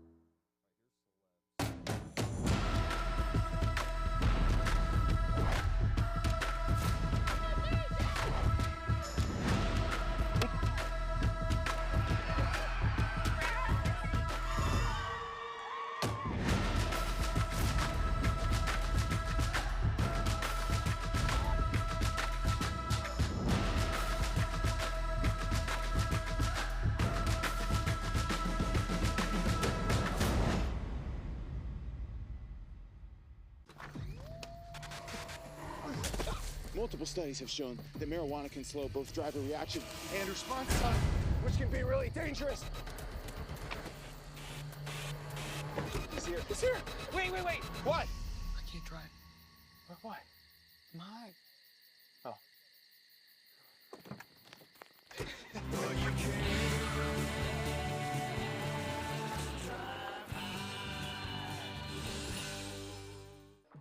How do you know when you've made the right decision? It's the feeling you get in your gut, the one that tells you what's right or wrong. It's the one that says, sure, I can have a drink, or the feeling that says, okay, I've been drinking, now what? It's the voice inside you that says, I'm buzzed, better leave the car when it's time to go. Plan ahead, catch a sober ride. Buzz driving is drunk driving. Being a cowboy, I don't know anything different from when I was 3 or 4 years old. I did tough things. I thought everybody needed to do tough things, and if you didn't, I didn't have time for it. I had a very successful career at a very young age, and life was fast. I was preparing physically. I wasn't doing anything mentally on the inside, and then I got hurt. I wanted to be better as a person, and I really dug into mental health. I start my day with 20-minute workouts. I live life 8 seconds at a time. Horses are so therapeutic. They know what you're feeling. When you're nervous, they're nervous. You won't say it back, but we're pals. I take a lot of responsibility in taking care of my kids, my family, and being there for them. You're gonna have tough days. Everybody does. Find a place to stop and just breathe. Love your mind.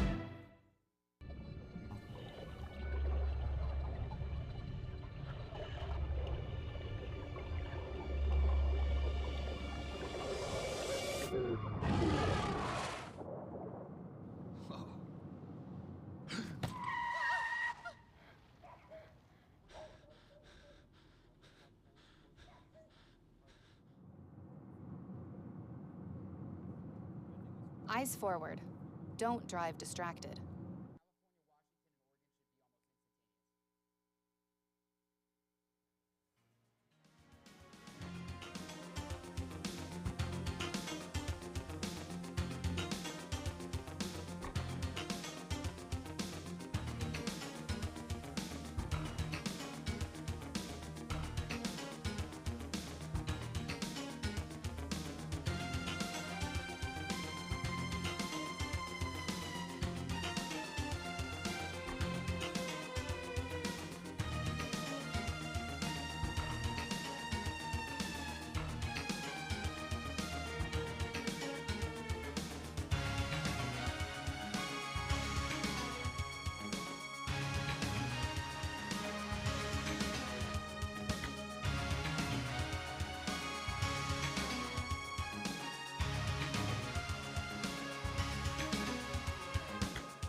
Welcome back. We are now at hour number 4 of our coverage here of election night in SHIP at the election headquarters here in the basement of Grove Hall. JD Razio joined alongside Ben, Willie. We're going to have some more states for you here just in a few matter of moments. But before we get to that, we just want to talk about how this production kind of came to be here at SUTV. It's all student-ran, student-oriented, and this election kind of just came up from the ground up in terms of our production. Ben, you actually had a huge part of it being the live events producer here at SUTV. So if you just want to talk about, just to our viewers, of how this project came to be, I think it's truly quite the achievement that we're sitting at this desk right now tonight. Yeah, I think it's one of those, nice accomplishments that I think we're all going to look back on and really, kind of value the time and effort we put into something like this. Like you talked about, ground up, just straight all student run. So I've been so thankful for all the students that have come out and been able to just help out in every way possible, whether that was through editing videos, writing scripts, anything along that matter, because truly I think this was a good experience for everyone involved. And I think it's one of those things where some people that maybe weren't as involved in, prior elections and stuff like that have really learned a lot about the election process and kind of gotten in, maybe a little bit interested in this type of stuff. Yeah, another thing to note is right now it's looking like we're only going to be live till roughly midnight, give or take. It's looking like we will not have a winner decided by the end of our broadcast. However, we are planning, or at least hoping, to have updates as they come in our Thursday broadcast, or even updates on social media. But at the very least, stay tuned to other news sites and channels for continued coverage, because once it's midnight, that's going to be the end of our coverage here. We're still waiting to get some projections. We should have those for you any moment now. But again, this production was pretty incredible. The fact that we're here today. You did a great job organizing this, and hopefully this last hour goes pretty smoothly. I think we've done a pretty good job so far tonight. Yeah, hopefully. I mean, obviously there's hiccups involved. I think everyone here is learning the kind of art of live television, but I believe we're getting some live updates here. All right, here we go. So after the 11 o'clock polling hour has closed, we can officially make more calls for you live here on the air. The first will be the state of Iowa, and its 6 electoral votes go to President Trump. This is actually a pretty interesting storyline. In most election years, this would be kind of just considered a normal win for Trump. However, this year there are many rumors that Iowa could even potentially flip. But those rumors were kind of been put to dust as Trump has won Iowa very comfortably, actually. Currently has 56.4% of the vote to Harris's 42.2%. And sometimes we see this every year. I think typically there's like a state or two that the polls just get way wrong, and that's just the art of it being a poll. The nature of it. So the state of Iowa goes to Trump decisively, and the 6 electoral votes associated with it. Anything else you want to add on the state of Iowa? No, not really. I just wanted to, just kind of reiterate the fact that that poll was kind of such a unique thing. It really only came out about 2 days ago, maybe even a day ago. It was very shocking. People saw that poll and were like, wait a second, is Iowa maybe a potential swing state? But Trump takes care of business, and like you talked about, it's not necessarily a fault on the polls' part. It just shows that sometimes polls can only get you so far. We're going to continue with states being called for President Trump, as he's also won the state of Kansas.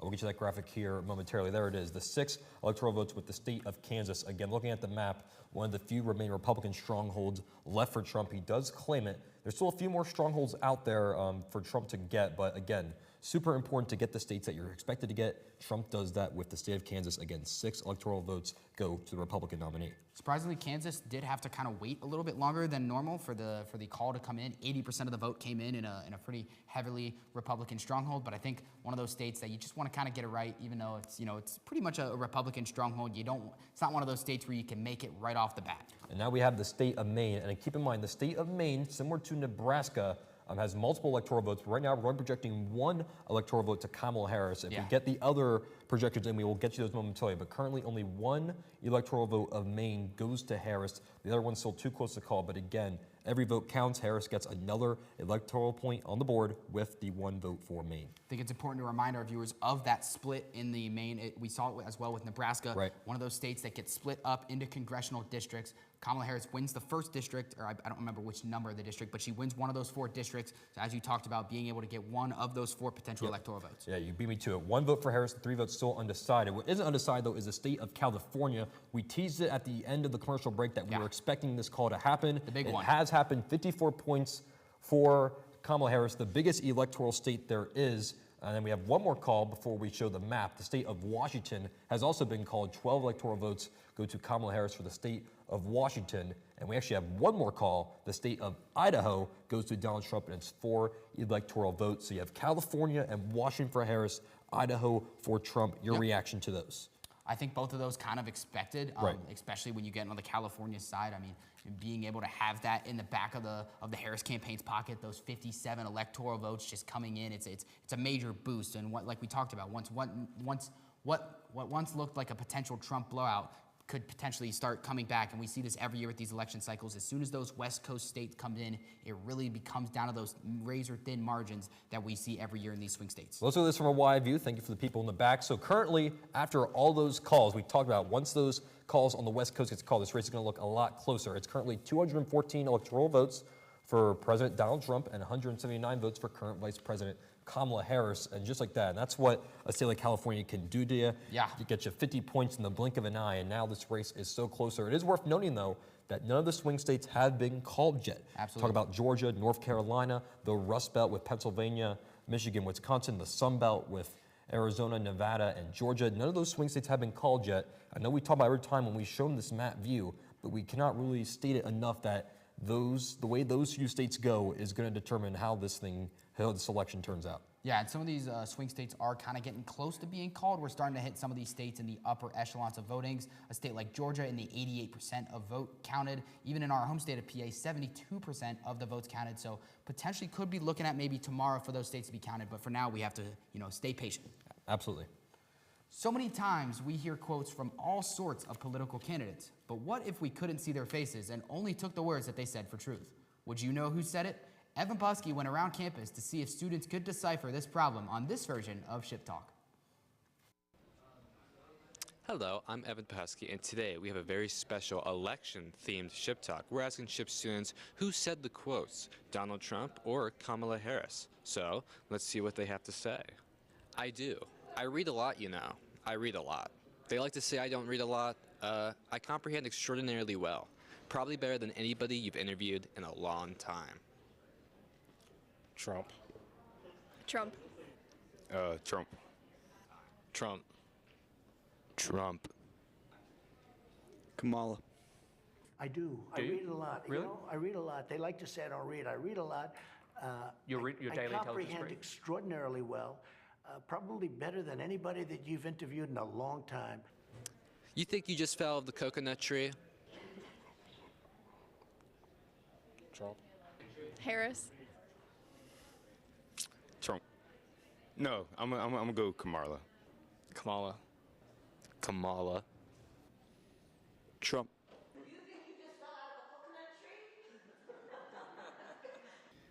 The press is here.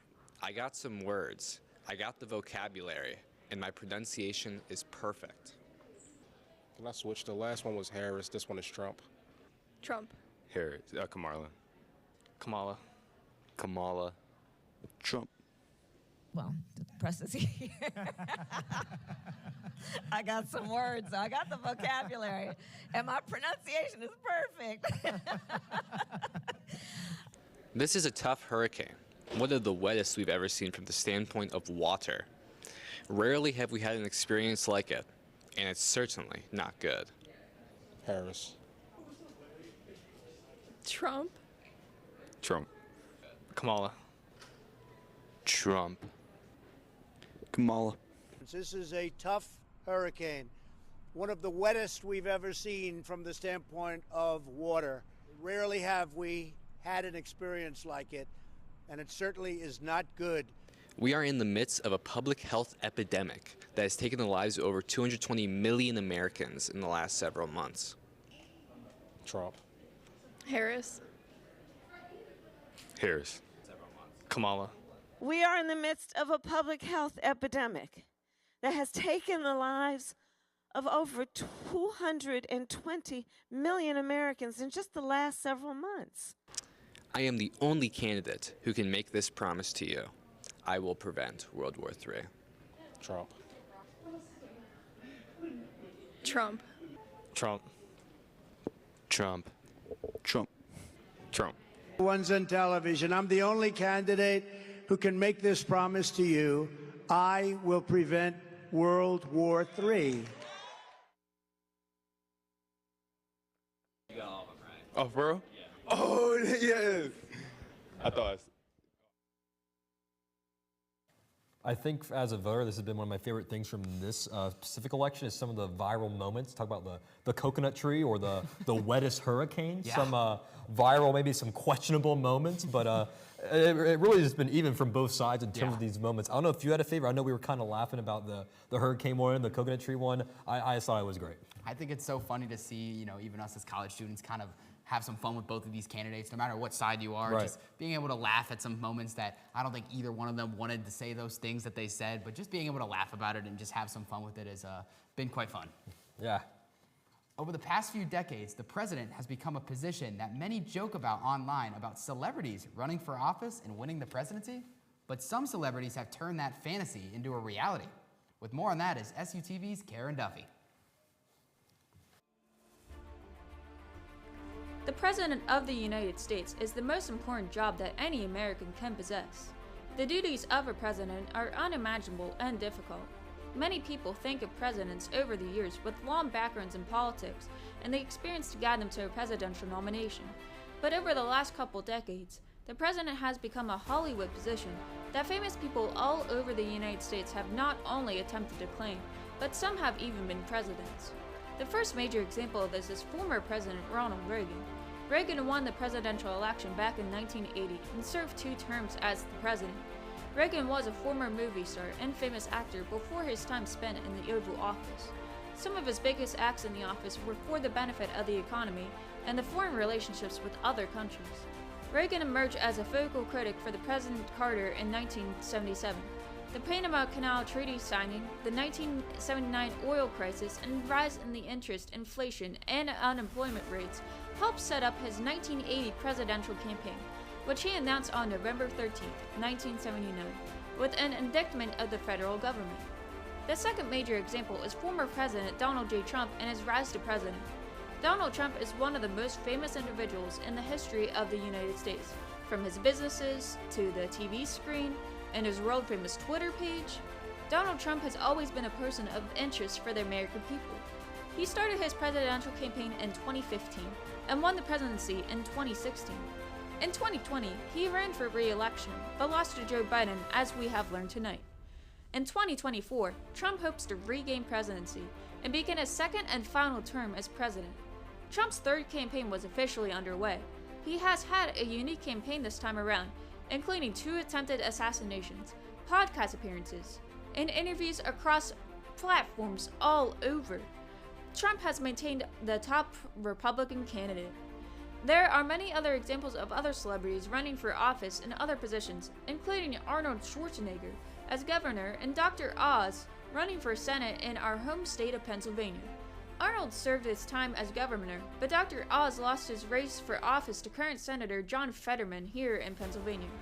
There are other examples of celebrities in office, including former WWE superstar Kane, serving as the current mayor of Knox County. He was elected in 2018 and still holds office to this day. Many have speculated about the future potential celebrity nominees, including The Rock running for president, and even future athletes when they retire from sports. We have also seen other celebrities get run into the ballot on election day. The most recent example of this was music superstar Kanye West, who had gotten presidential votes during the 2020 election and even had campaign events in person and on social media. Voters have also run in fictional characters over the years, as well as the ballot, including Mickey Mouse, who still gets the vote for president to this day.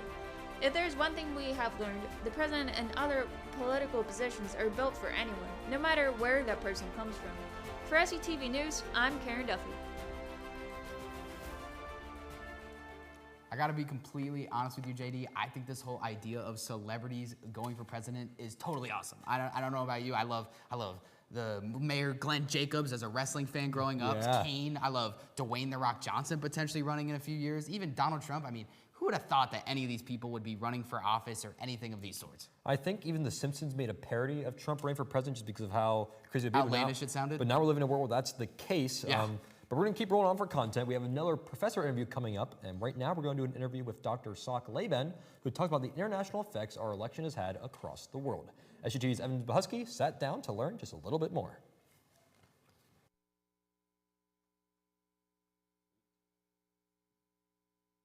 Hello, everyone. Today I have the pleasure of being joined with Dr. Sockleben. Dr. Sockleben, tell us a little bit about yourself. So I'm a graduate of Berea College in Kentucky and got my PhD at Miami of Ohio in 2003. And this is my 19th year at SHIP. I teach primarily world politics and diplomacy, focusing on European politics, but with interest in elsewhere as well. So as a political scientist that specializes in international affairs, how influential would you say that the politics of other nations are to influence in this year's election? I'm not so sure that other countries affect us. We affect other countries more than other countries affect us. But there are interesting trends. So for example, this summer we saw elections in Britain and France with many of the same issues that we have in the United States. And the outcomes were interesting. And it probably tells us a little bit about how communications and politics is developing in countries such as the United States and Western Europe, because they're rich, industrialized, and they have a lot of the same issues. So I think we see a lot of those things happening. So one of the things I pay attention to is demographic issues, and that is the number of children each woman has over her lifetime. And because countries like Britain, France, and the United States, as well as most rich countries around the world, is less than 2, what we're seeing in the next generation is a declining population. And you're having an older population, highly educated, with not a lot of people doing manual labor. That's not why people go to college, to do manual labor jobs. So one of the pressures in terms of immigration is having people come in doing those jobs. But of course, immigration also has the effect of making people who are already here a little bit nervous about loss of culture, loss of identity. And so it becomes a big issue. And certainly this was a major role in French and British politics of the last 10 years, and clearly a major topic in American politics as well. And I think we're just seeing we're part of a bigger trend on this. So as you said, immigration is a hot topic concerning this year's election. Is immigration an issue in other countries around the world? Sure is. It's an issue in almost every country around the world. And this question about aging populations, how you make social welfare programs work, who's entitled what benefits, resonates around the world, and in really complex and interesting ways. So many times when you listen to politicians speak, they will say, well, in the United States, we have this problem, when in fact, this is a problem around the world. And as a matter of fact, in many countries, we're competing with countries for highly educated immigrants. All countries would like to have those highly educated immigrants, but in reality, there are a special few people that have those kind of talents. And so we're really in competition with other countries to get those. The question of poor migrants, that raises a lot of different questions. And that becomes a more serious issue, as we've seen throughout this campaign. So for countries around the world, how are other countries' leaders taking action against the immigration issues this world's facing? Well, I'm not sure that anybody has an answer, because if they did, I think everybody would copy those answers. And so what we see is countries trying to look for ways in which to address both their needs and both to kind of manage immigration issues. I think some countries that are further away, a country like Canada, they have a little bit more of a leisure. They don't share a border with a country that is producing a lot of migrants, and so it becomes easier. Canada can go through a system at which they have a check system, a point system, to allow certain immigrants that they might need at any one time into the country. Whereas the United States doesn't really have that kind of immigration system, and you'll hear many politicians talk about a broken system. It's a broken system in many ways because we don't have one line, and it's a misnomer about immigration today, that there's no one line to get into as there would be in many other countries. And so I guess a long way around it is there's no good answers because there's competing models. A lot of people in the United States want immigration because it produces lower cost goods. But on the flip side, you also have to have more services the more people you have. And so there is no one answer. It's a question of balancing interests in the United States and elsewhere as well. Another factor in this year's election is trade. Both presidential candidates have varying different views on trade. Could you give us, our viewers, an outlook on what those views look like?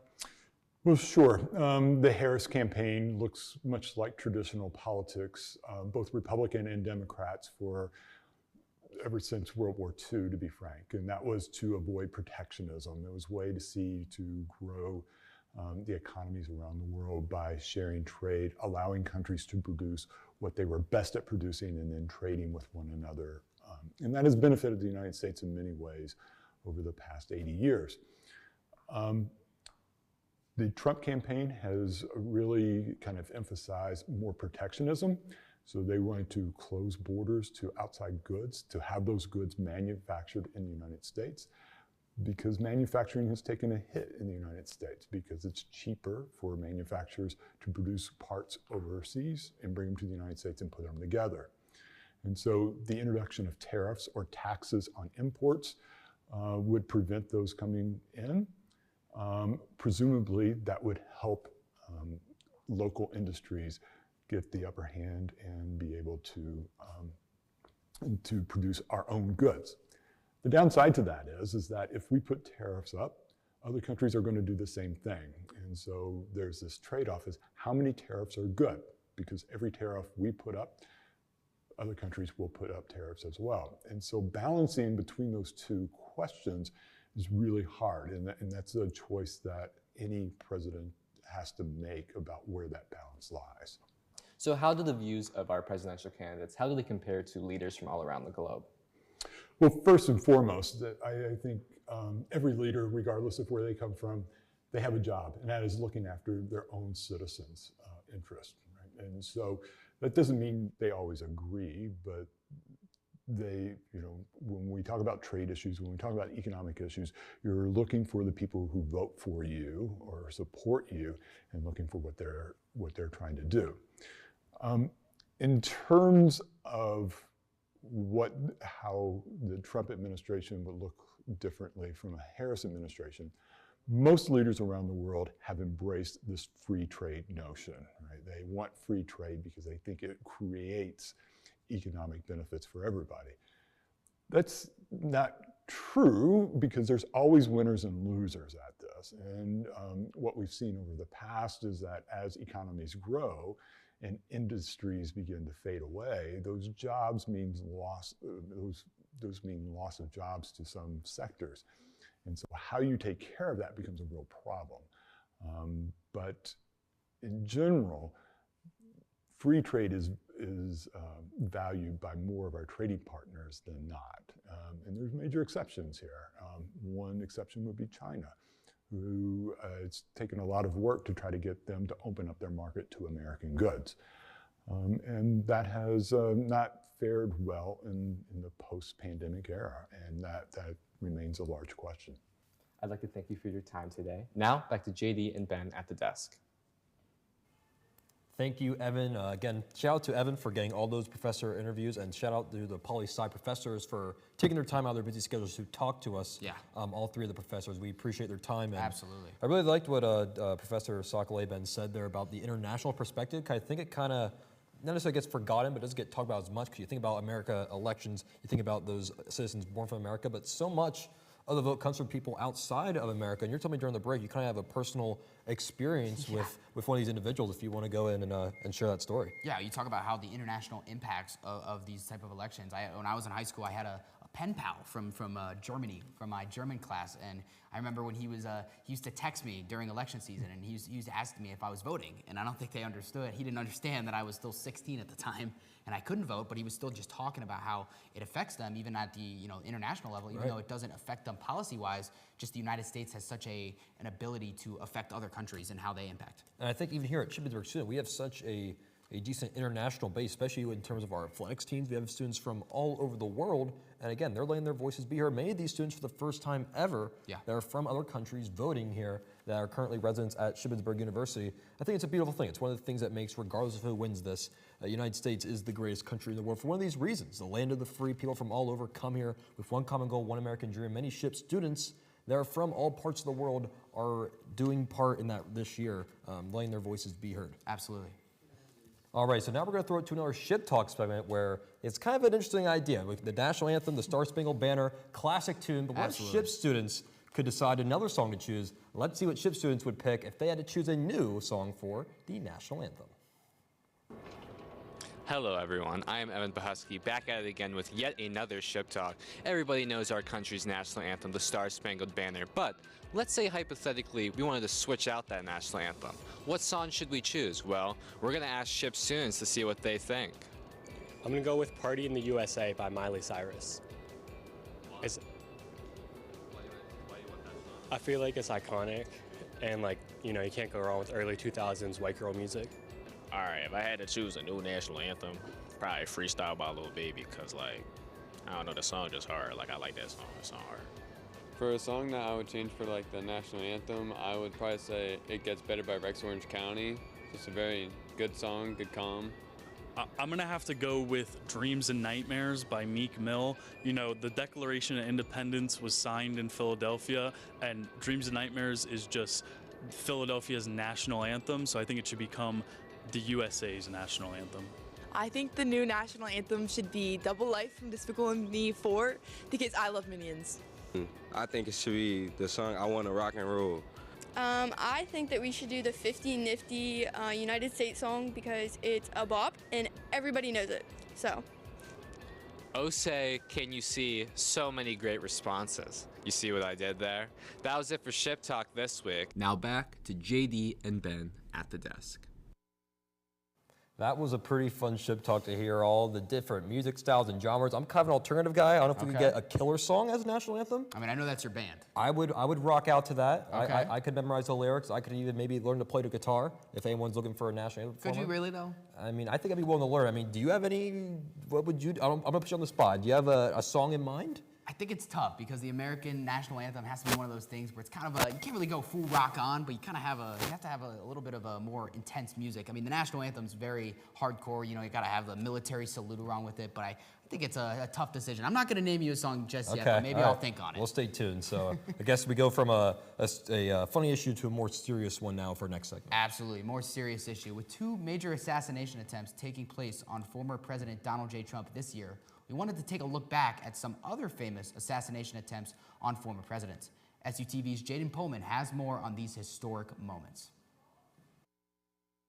In the last 4 months, former President Donald Trump has been the target of 2 attempted assassinations. At his rally in Butler County, Pennsylvania, Trump was 8 minutes into his speech when shots were fired. He was wounded on his upper right ear by Thomas Matthew Crooks, who fired 8 rounds from an AR-15 rifle from the roof of a nearby building. A few months later, the former president was golfing in West Palm Beach when Secret Service discovered Ryan Wesley Ruth armed with a Soviet-designed rifle. Ruth was camped out along the fence line and fled after Secret Service opened fire. Prosecutors alleged Trump was minutes away from Ruth's line of sight, which was pointed at the 6th hole of the course. Prior to the attempts on former President Trump's life, there have been multiple instances of political violence targeting U.S. presidents. President Abraham Lincoln, the 16th President of the United States, was the first president to be assassinated. On April 14, 1865, Lincoln and his wife attended a performance at Ford's Theater in Washington when John Wilkes Booth shot him in the back of the head. Booth was shot and killed a little over a week later after he was found hiding out in a barn in Virginia. Lincoln's support for black rights is cited as Booth's motive for killing him.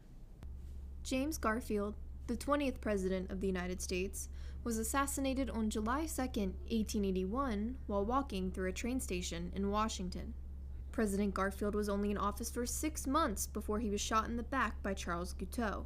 Mortally wounded, Garfield remained in the White House for several weeks, but died in September after a trip to the Jersey Shore. Guiteau was found guilty and executed in June 1882. The 25th President of the United States, William McKinley, was shot in Buffalo, New York while receiving people following his speech. Leon F. Czolgosz shot McKinley twice in the chest at point blank and was later found guilty and put to death.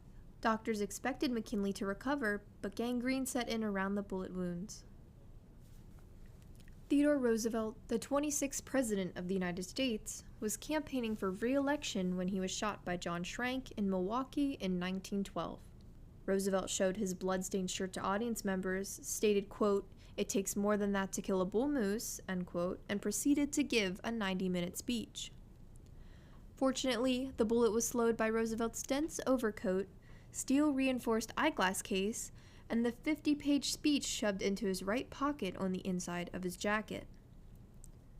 Roosevelt made a full recovery, and John Schrank was arrested and spent the rest of his life in mental hospitals. President John F. Kennedy, the 35th President of the United States, was fatally shot as his motorcade drove through Dealey Plaza in downtown Dallas, Texas. Kennedy was rushed to Parkland Memorial Hospital, but he succumbed to his injuries and died soon after. Police arrested Lee Harvey Oswald hours later after finding a sniper perch in a nearby building.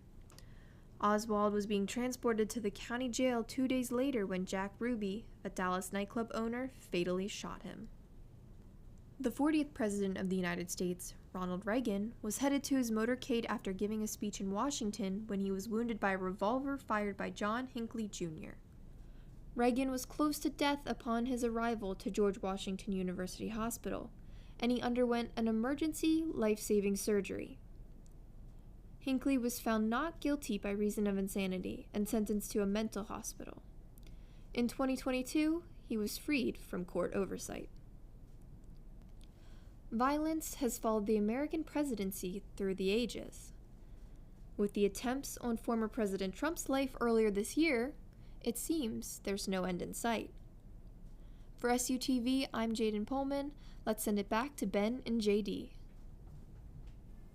I think it was so unique to watch that first President Trump assassinations play out. I think it's going to be one of those memories we all kind of remember where we were at on that day, and it's going to be one of those things that kind of one of those rare moments. I think COVID and that are probably the two of the biggest moments that we've seen in the last couple of years where I'm going to remember exactly where I'm at. And I was exactly at work that day. I was actually serving at the Olive Garden. If you don't know, I'm a server at the Olive Garden. I was waiting tables, and I remember hearing one of my tables mentioning the idea of this, and I said, wait, no way. There's no way that could possibly be true.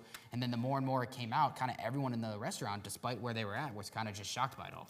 Yeah, and I think especially it's more shocking considering it took place in Pennsylvania, kind of has more of a near-home feel to it. I was also at work. I was not at the Olive Garden. I was at Hershey's Chocolate World. So we're kind of both in the food kind of service there. But yeah, that was a shocking moment. Of course, regardless what side you stand on, you're happy that Trump was able to survive that assassination attempt. But we'll move forward. We're going to go back to another Road to the Election throwback. On this next look, we take a look back on the vice president debate that took place just a few months ago and the important moments from that night.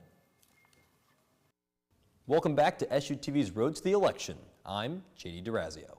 This past Tuesday, the two vice presidential candidates squared off in a debate. The running mates, taking center stage for the only vice presidential debate, quickly addressing foreign policy following Iran's attack on Israel just hours earlier. It's those that were closest to Donald Trump that understand how dangerous he is when the world is this dangerous. For people to fear the United States, you needed peace through strength. They needed to recognize that if they got out of line, the United States global leadership would put stability and peace back in the world. Democratic Governor Tim Walz and Republican Senator J.D. Vance clashing on immigration. Donald Trump had 4 years. He had 4 years to do this, and he promised you, America, how easy it would be. And the economy. If Kamala Harris has such great plans for how to address middle-class problems, then she ought to do them now. Not when asking for a promotion, but in the job the American people gave her 3.5 years ago. Walz struggling when confronted about his claim of being present for the deadly Tiananmen Square protests. All I said on this was I got there that summer and misspoke. And Vance deflecting when asked about Trump's false claims that he won the 2020 election. He is still saying he didn't lose the election. I would just ask that. Did he lose the 2020 election? Tim, I'm focused on the future. Did Kamala Harris censor Americans from speaking their mind in the wake of the 2020 COVID situation? That is a damning non-answer. For SUTV News, I'm J.D. DeRazio. You know, when I was covering this, Ben, actually we watched this debate together. I think we're both under the same impression. We thought this was more of a structured and professional debate compared to the presidential candidate on both sides, really. Yeah, what we're used to. Yeah, so I feel like the vice presidents on both sides really played out. This was one of the rare debates, and we're in agreement here where I think both sides, J.D. Vance, Mike Walz, and their respective campaigns, both felt like they accomplished something here during this vice presidential debate. Yeah, it's kind of rare you see both sides kind of walk out of a debate happy, but I think that's kind of what happened with this one, just because of how both sides kind of communicated their policies well, and despite whether or not one person, it was unusual in the fact that no person really took control and was kind of used to that style of debate where it's a little bit more yelling, where both sides kind of just got their policies across, and whoever you agreed on policy-wise, kind of who you felt won the debate. Yeah, absolutely. Well, being married to the President of the United States means you are always in the spotlight, whether or not you intended to be. Tonight could be the first time a woman is elected president, meaning the first ever second gentleman could take office this January. With more on all things president spouses is SUTV's Jaden Pullman. With the potential for the first gentleman after tonight's election, let's take a look at some incredible first ladies throughout our history.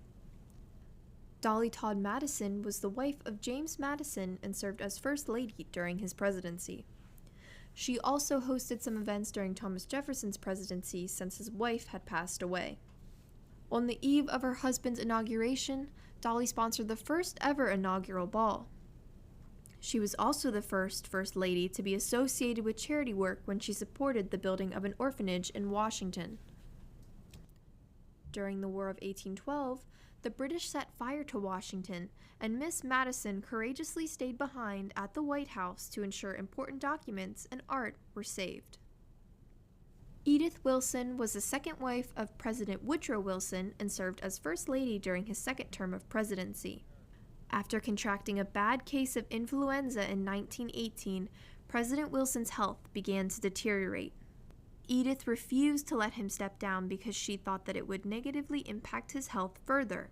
Miss Wilson took it upon herself to curate which memos and information reached her husband, and she also decided which cabinet members could see the president and when. For approximately a year and a half, Edith had singular control in what many refer to as a secret presidency. Anna Eleanor Roosevelt was the First Lady of the United States during her husband, Franklin D. Roosevelt's, 4 terms as president. She transformed the role of the First Lady by having an active role in American politics.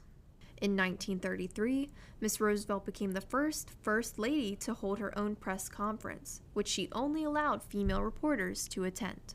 She also traveled across the nation to survey working and living conditions so she could report her observations back to the president. This earned her the nickname the President's Eyes, Ears, and Legs. Miss Roosevelt also had a newspaper column called My Day, where she recounted her exploits and expressed her opinions candidly. Eleanor advocated for the rights of all people, which was controversial during her time. In 1939, she withdrew from the Daughters of the American Revolution after they refused to allow Marian Anderson, an African-American singer, to perform. Nancy Reagan served as First Lady when her husband Ronald Reagan was elected into office. Controversy surrounding Miss Reagan's luxurious lifestyle circulated as a harsh recession rocked the nation. During her time as First Lady, Nancy traveled nearly 250,000 miles throughout the United States and several countries to fight substance abuse.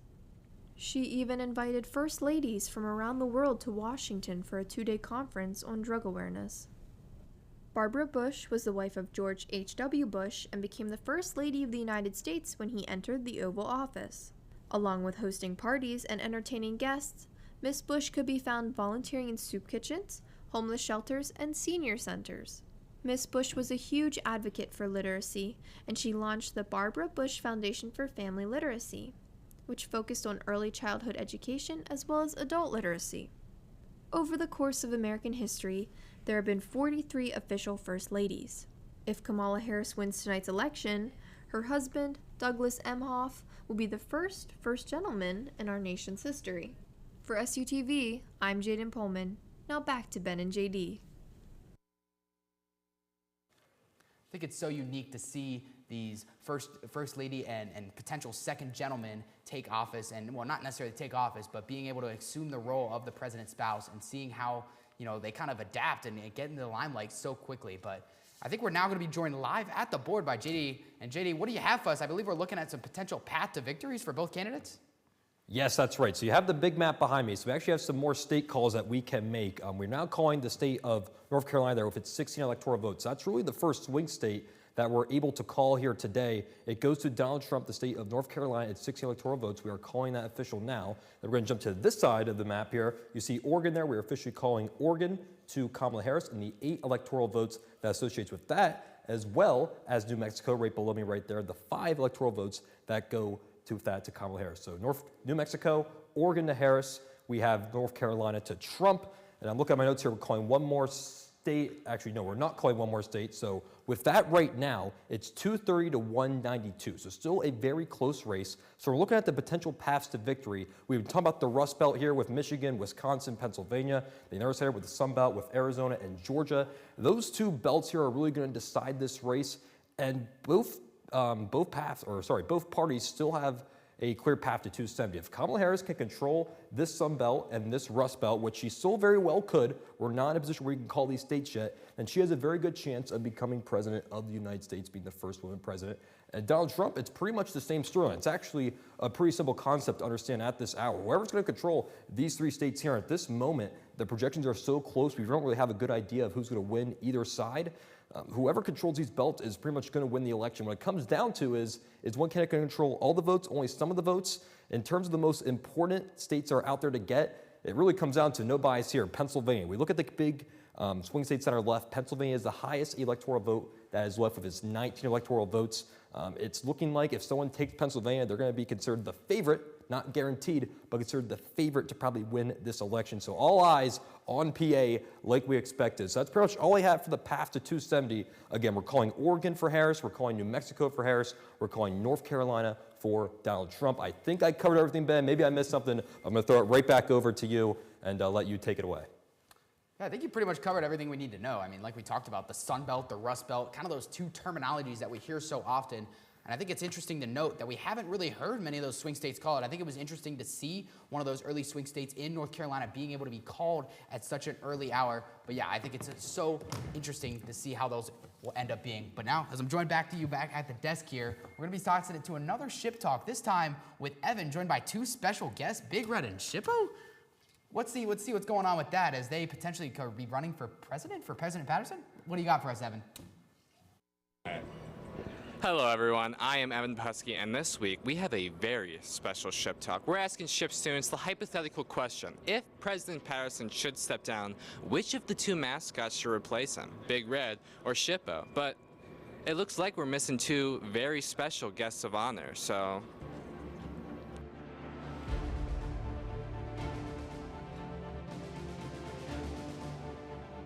Wow, we are so honored here at SUTV to be joined by not 1, but 2 Shippensburg legends. So let's see who Ship students would think would make the better president out of these 2. I personally think that Shippo would be a better president. I don't think Sleepy Red could do any better. I think I like Big Red just because I like the color red, honestly. And he was the first mascot I saw, so I didn't even know Shippo existed until I came out here. So. I think Shippo. I don't really know why though. I just think that Shippo's a more like adorable mascot, so that's why I like Shippo. I think Shippo would make a better president. All right, I'm voting for Shippo because Shippo is the best. I got Big Red. Shippo. She's just better. All right, I am voting for Shippo because she's so iconic. What's going on, guys? I am voting for Big Red because he's the OG.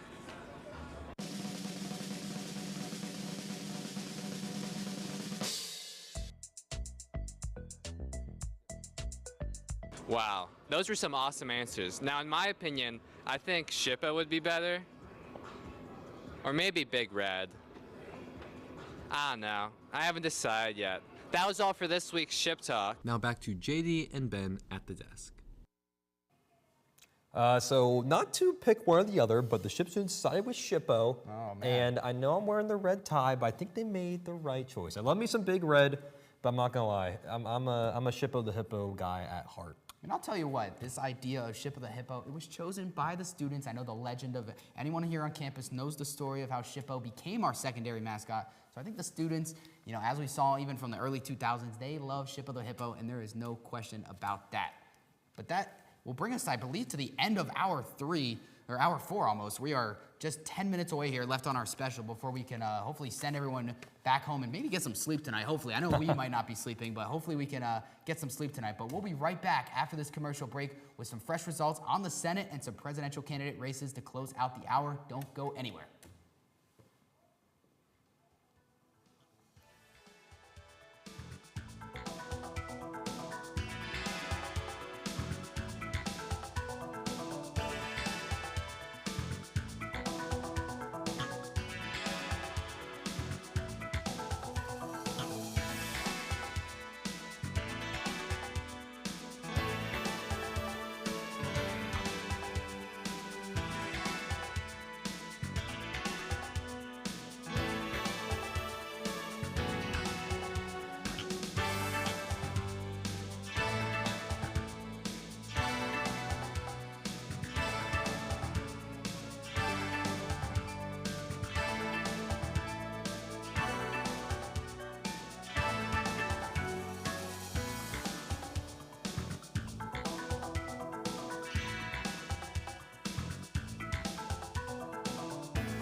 Welcome back to Election Night in Chipper. We have our last election update of our 4-hour broadcast. We're going to take a look at the USA wide map right now of the current results because we have another projection you can have. If you look at the right side of your screen, you'll see another section of blue. That's because Virginia has officially been declared by the Associated Press as Kamala Harris winning the state of Virginia and the 13 electoral votes that associate with it. That's the only call we have currently. And so if we add on the Virginia electoral votes to the overall total map, it's 230 electoral votes for Trump to 205 electoral votes for Harris. Yeah.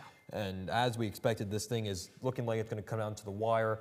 We really have no other calls at this time, but Virginia, 13 electoral votes goes to Harris, which we kind of expected from the start. Yeah, and as we're going to close out, this will probably be our last update. We do look at the map, but I think it's important to note that these battleground states have gone exactly the way we expected to. The only one that's kind of up in the air right now is Maine, but that'll probably, as it expected, it's probably going to swing exactly how it intended to. But I think it's important to note that these battleground states have held the way through this 4 hours, and it completely stayed the same. You can see those 7 states. The only one that has gone was North Carolina, but those rest of those 6 states still up in the air to go anywhere. And again, we've been talking about the president's race for most of the night, but there's two other very important races at play. One of those is the Senate race, and actually this is a very important thing we can talk about right now. Yeah. Republicans have officially claimed 50 Senate seats, which includes 2 flips. So what this means is currently the Republicans don't have the Senate majority yet. If Donald Trump were to become the president and win the election, Republicans would control the Senate.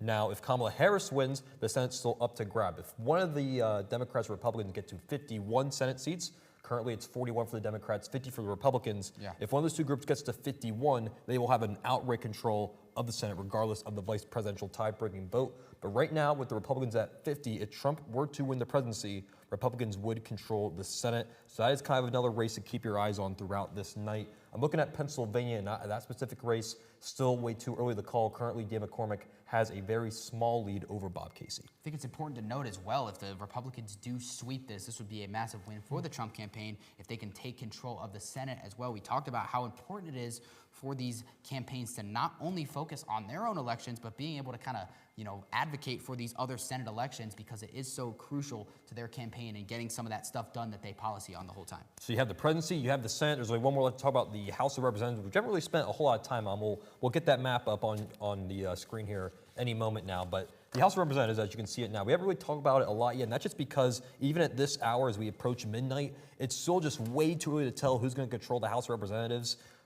Democrats have gained some seats, so have the Republicans. As you can tell on the map, House of Representatives based on state representation, so the big states are going to have a lot more individual races to call. So right now the Republicans have a small lead at 170 over the Democrats 126. 218 is the magic number there, but at this point there's still so many different scenarios. It is way too early to call the House of Representatives a completely different race from the Senate. You look at the Senate, it's starting to get to the final touches. House of Representatives still wide open. I think it's important to note too, if you take a look at the west side of the map, as we're getting towards these later sides of the poll, you'll notice that a lot of these western states are actually leading towards blue as well, which will really put this at such a close-knit race when it comes to the House. A lot of those early polls, especially in a state like California, which we talked about as a Democratic stronghold, usually probably the House will follow suit. This House race is going to be very tight, it appears, from the current numbers we have. And I'm just going to ask our people in the back, can we get one more look at the current presidential map with the electoral votes? Because I just want to go through one last time before we go off the air with the current swing states votes. Okay, we cannot get that map. No worries. We'll go through here on the air now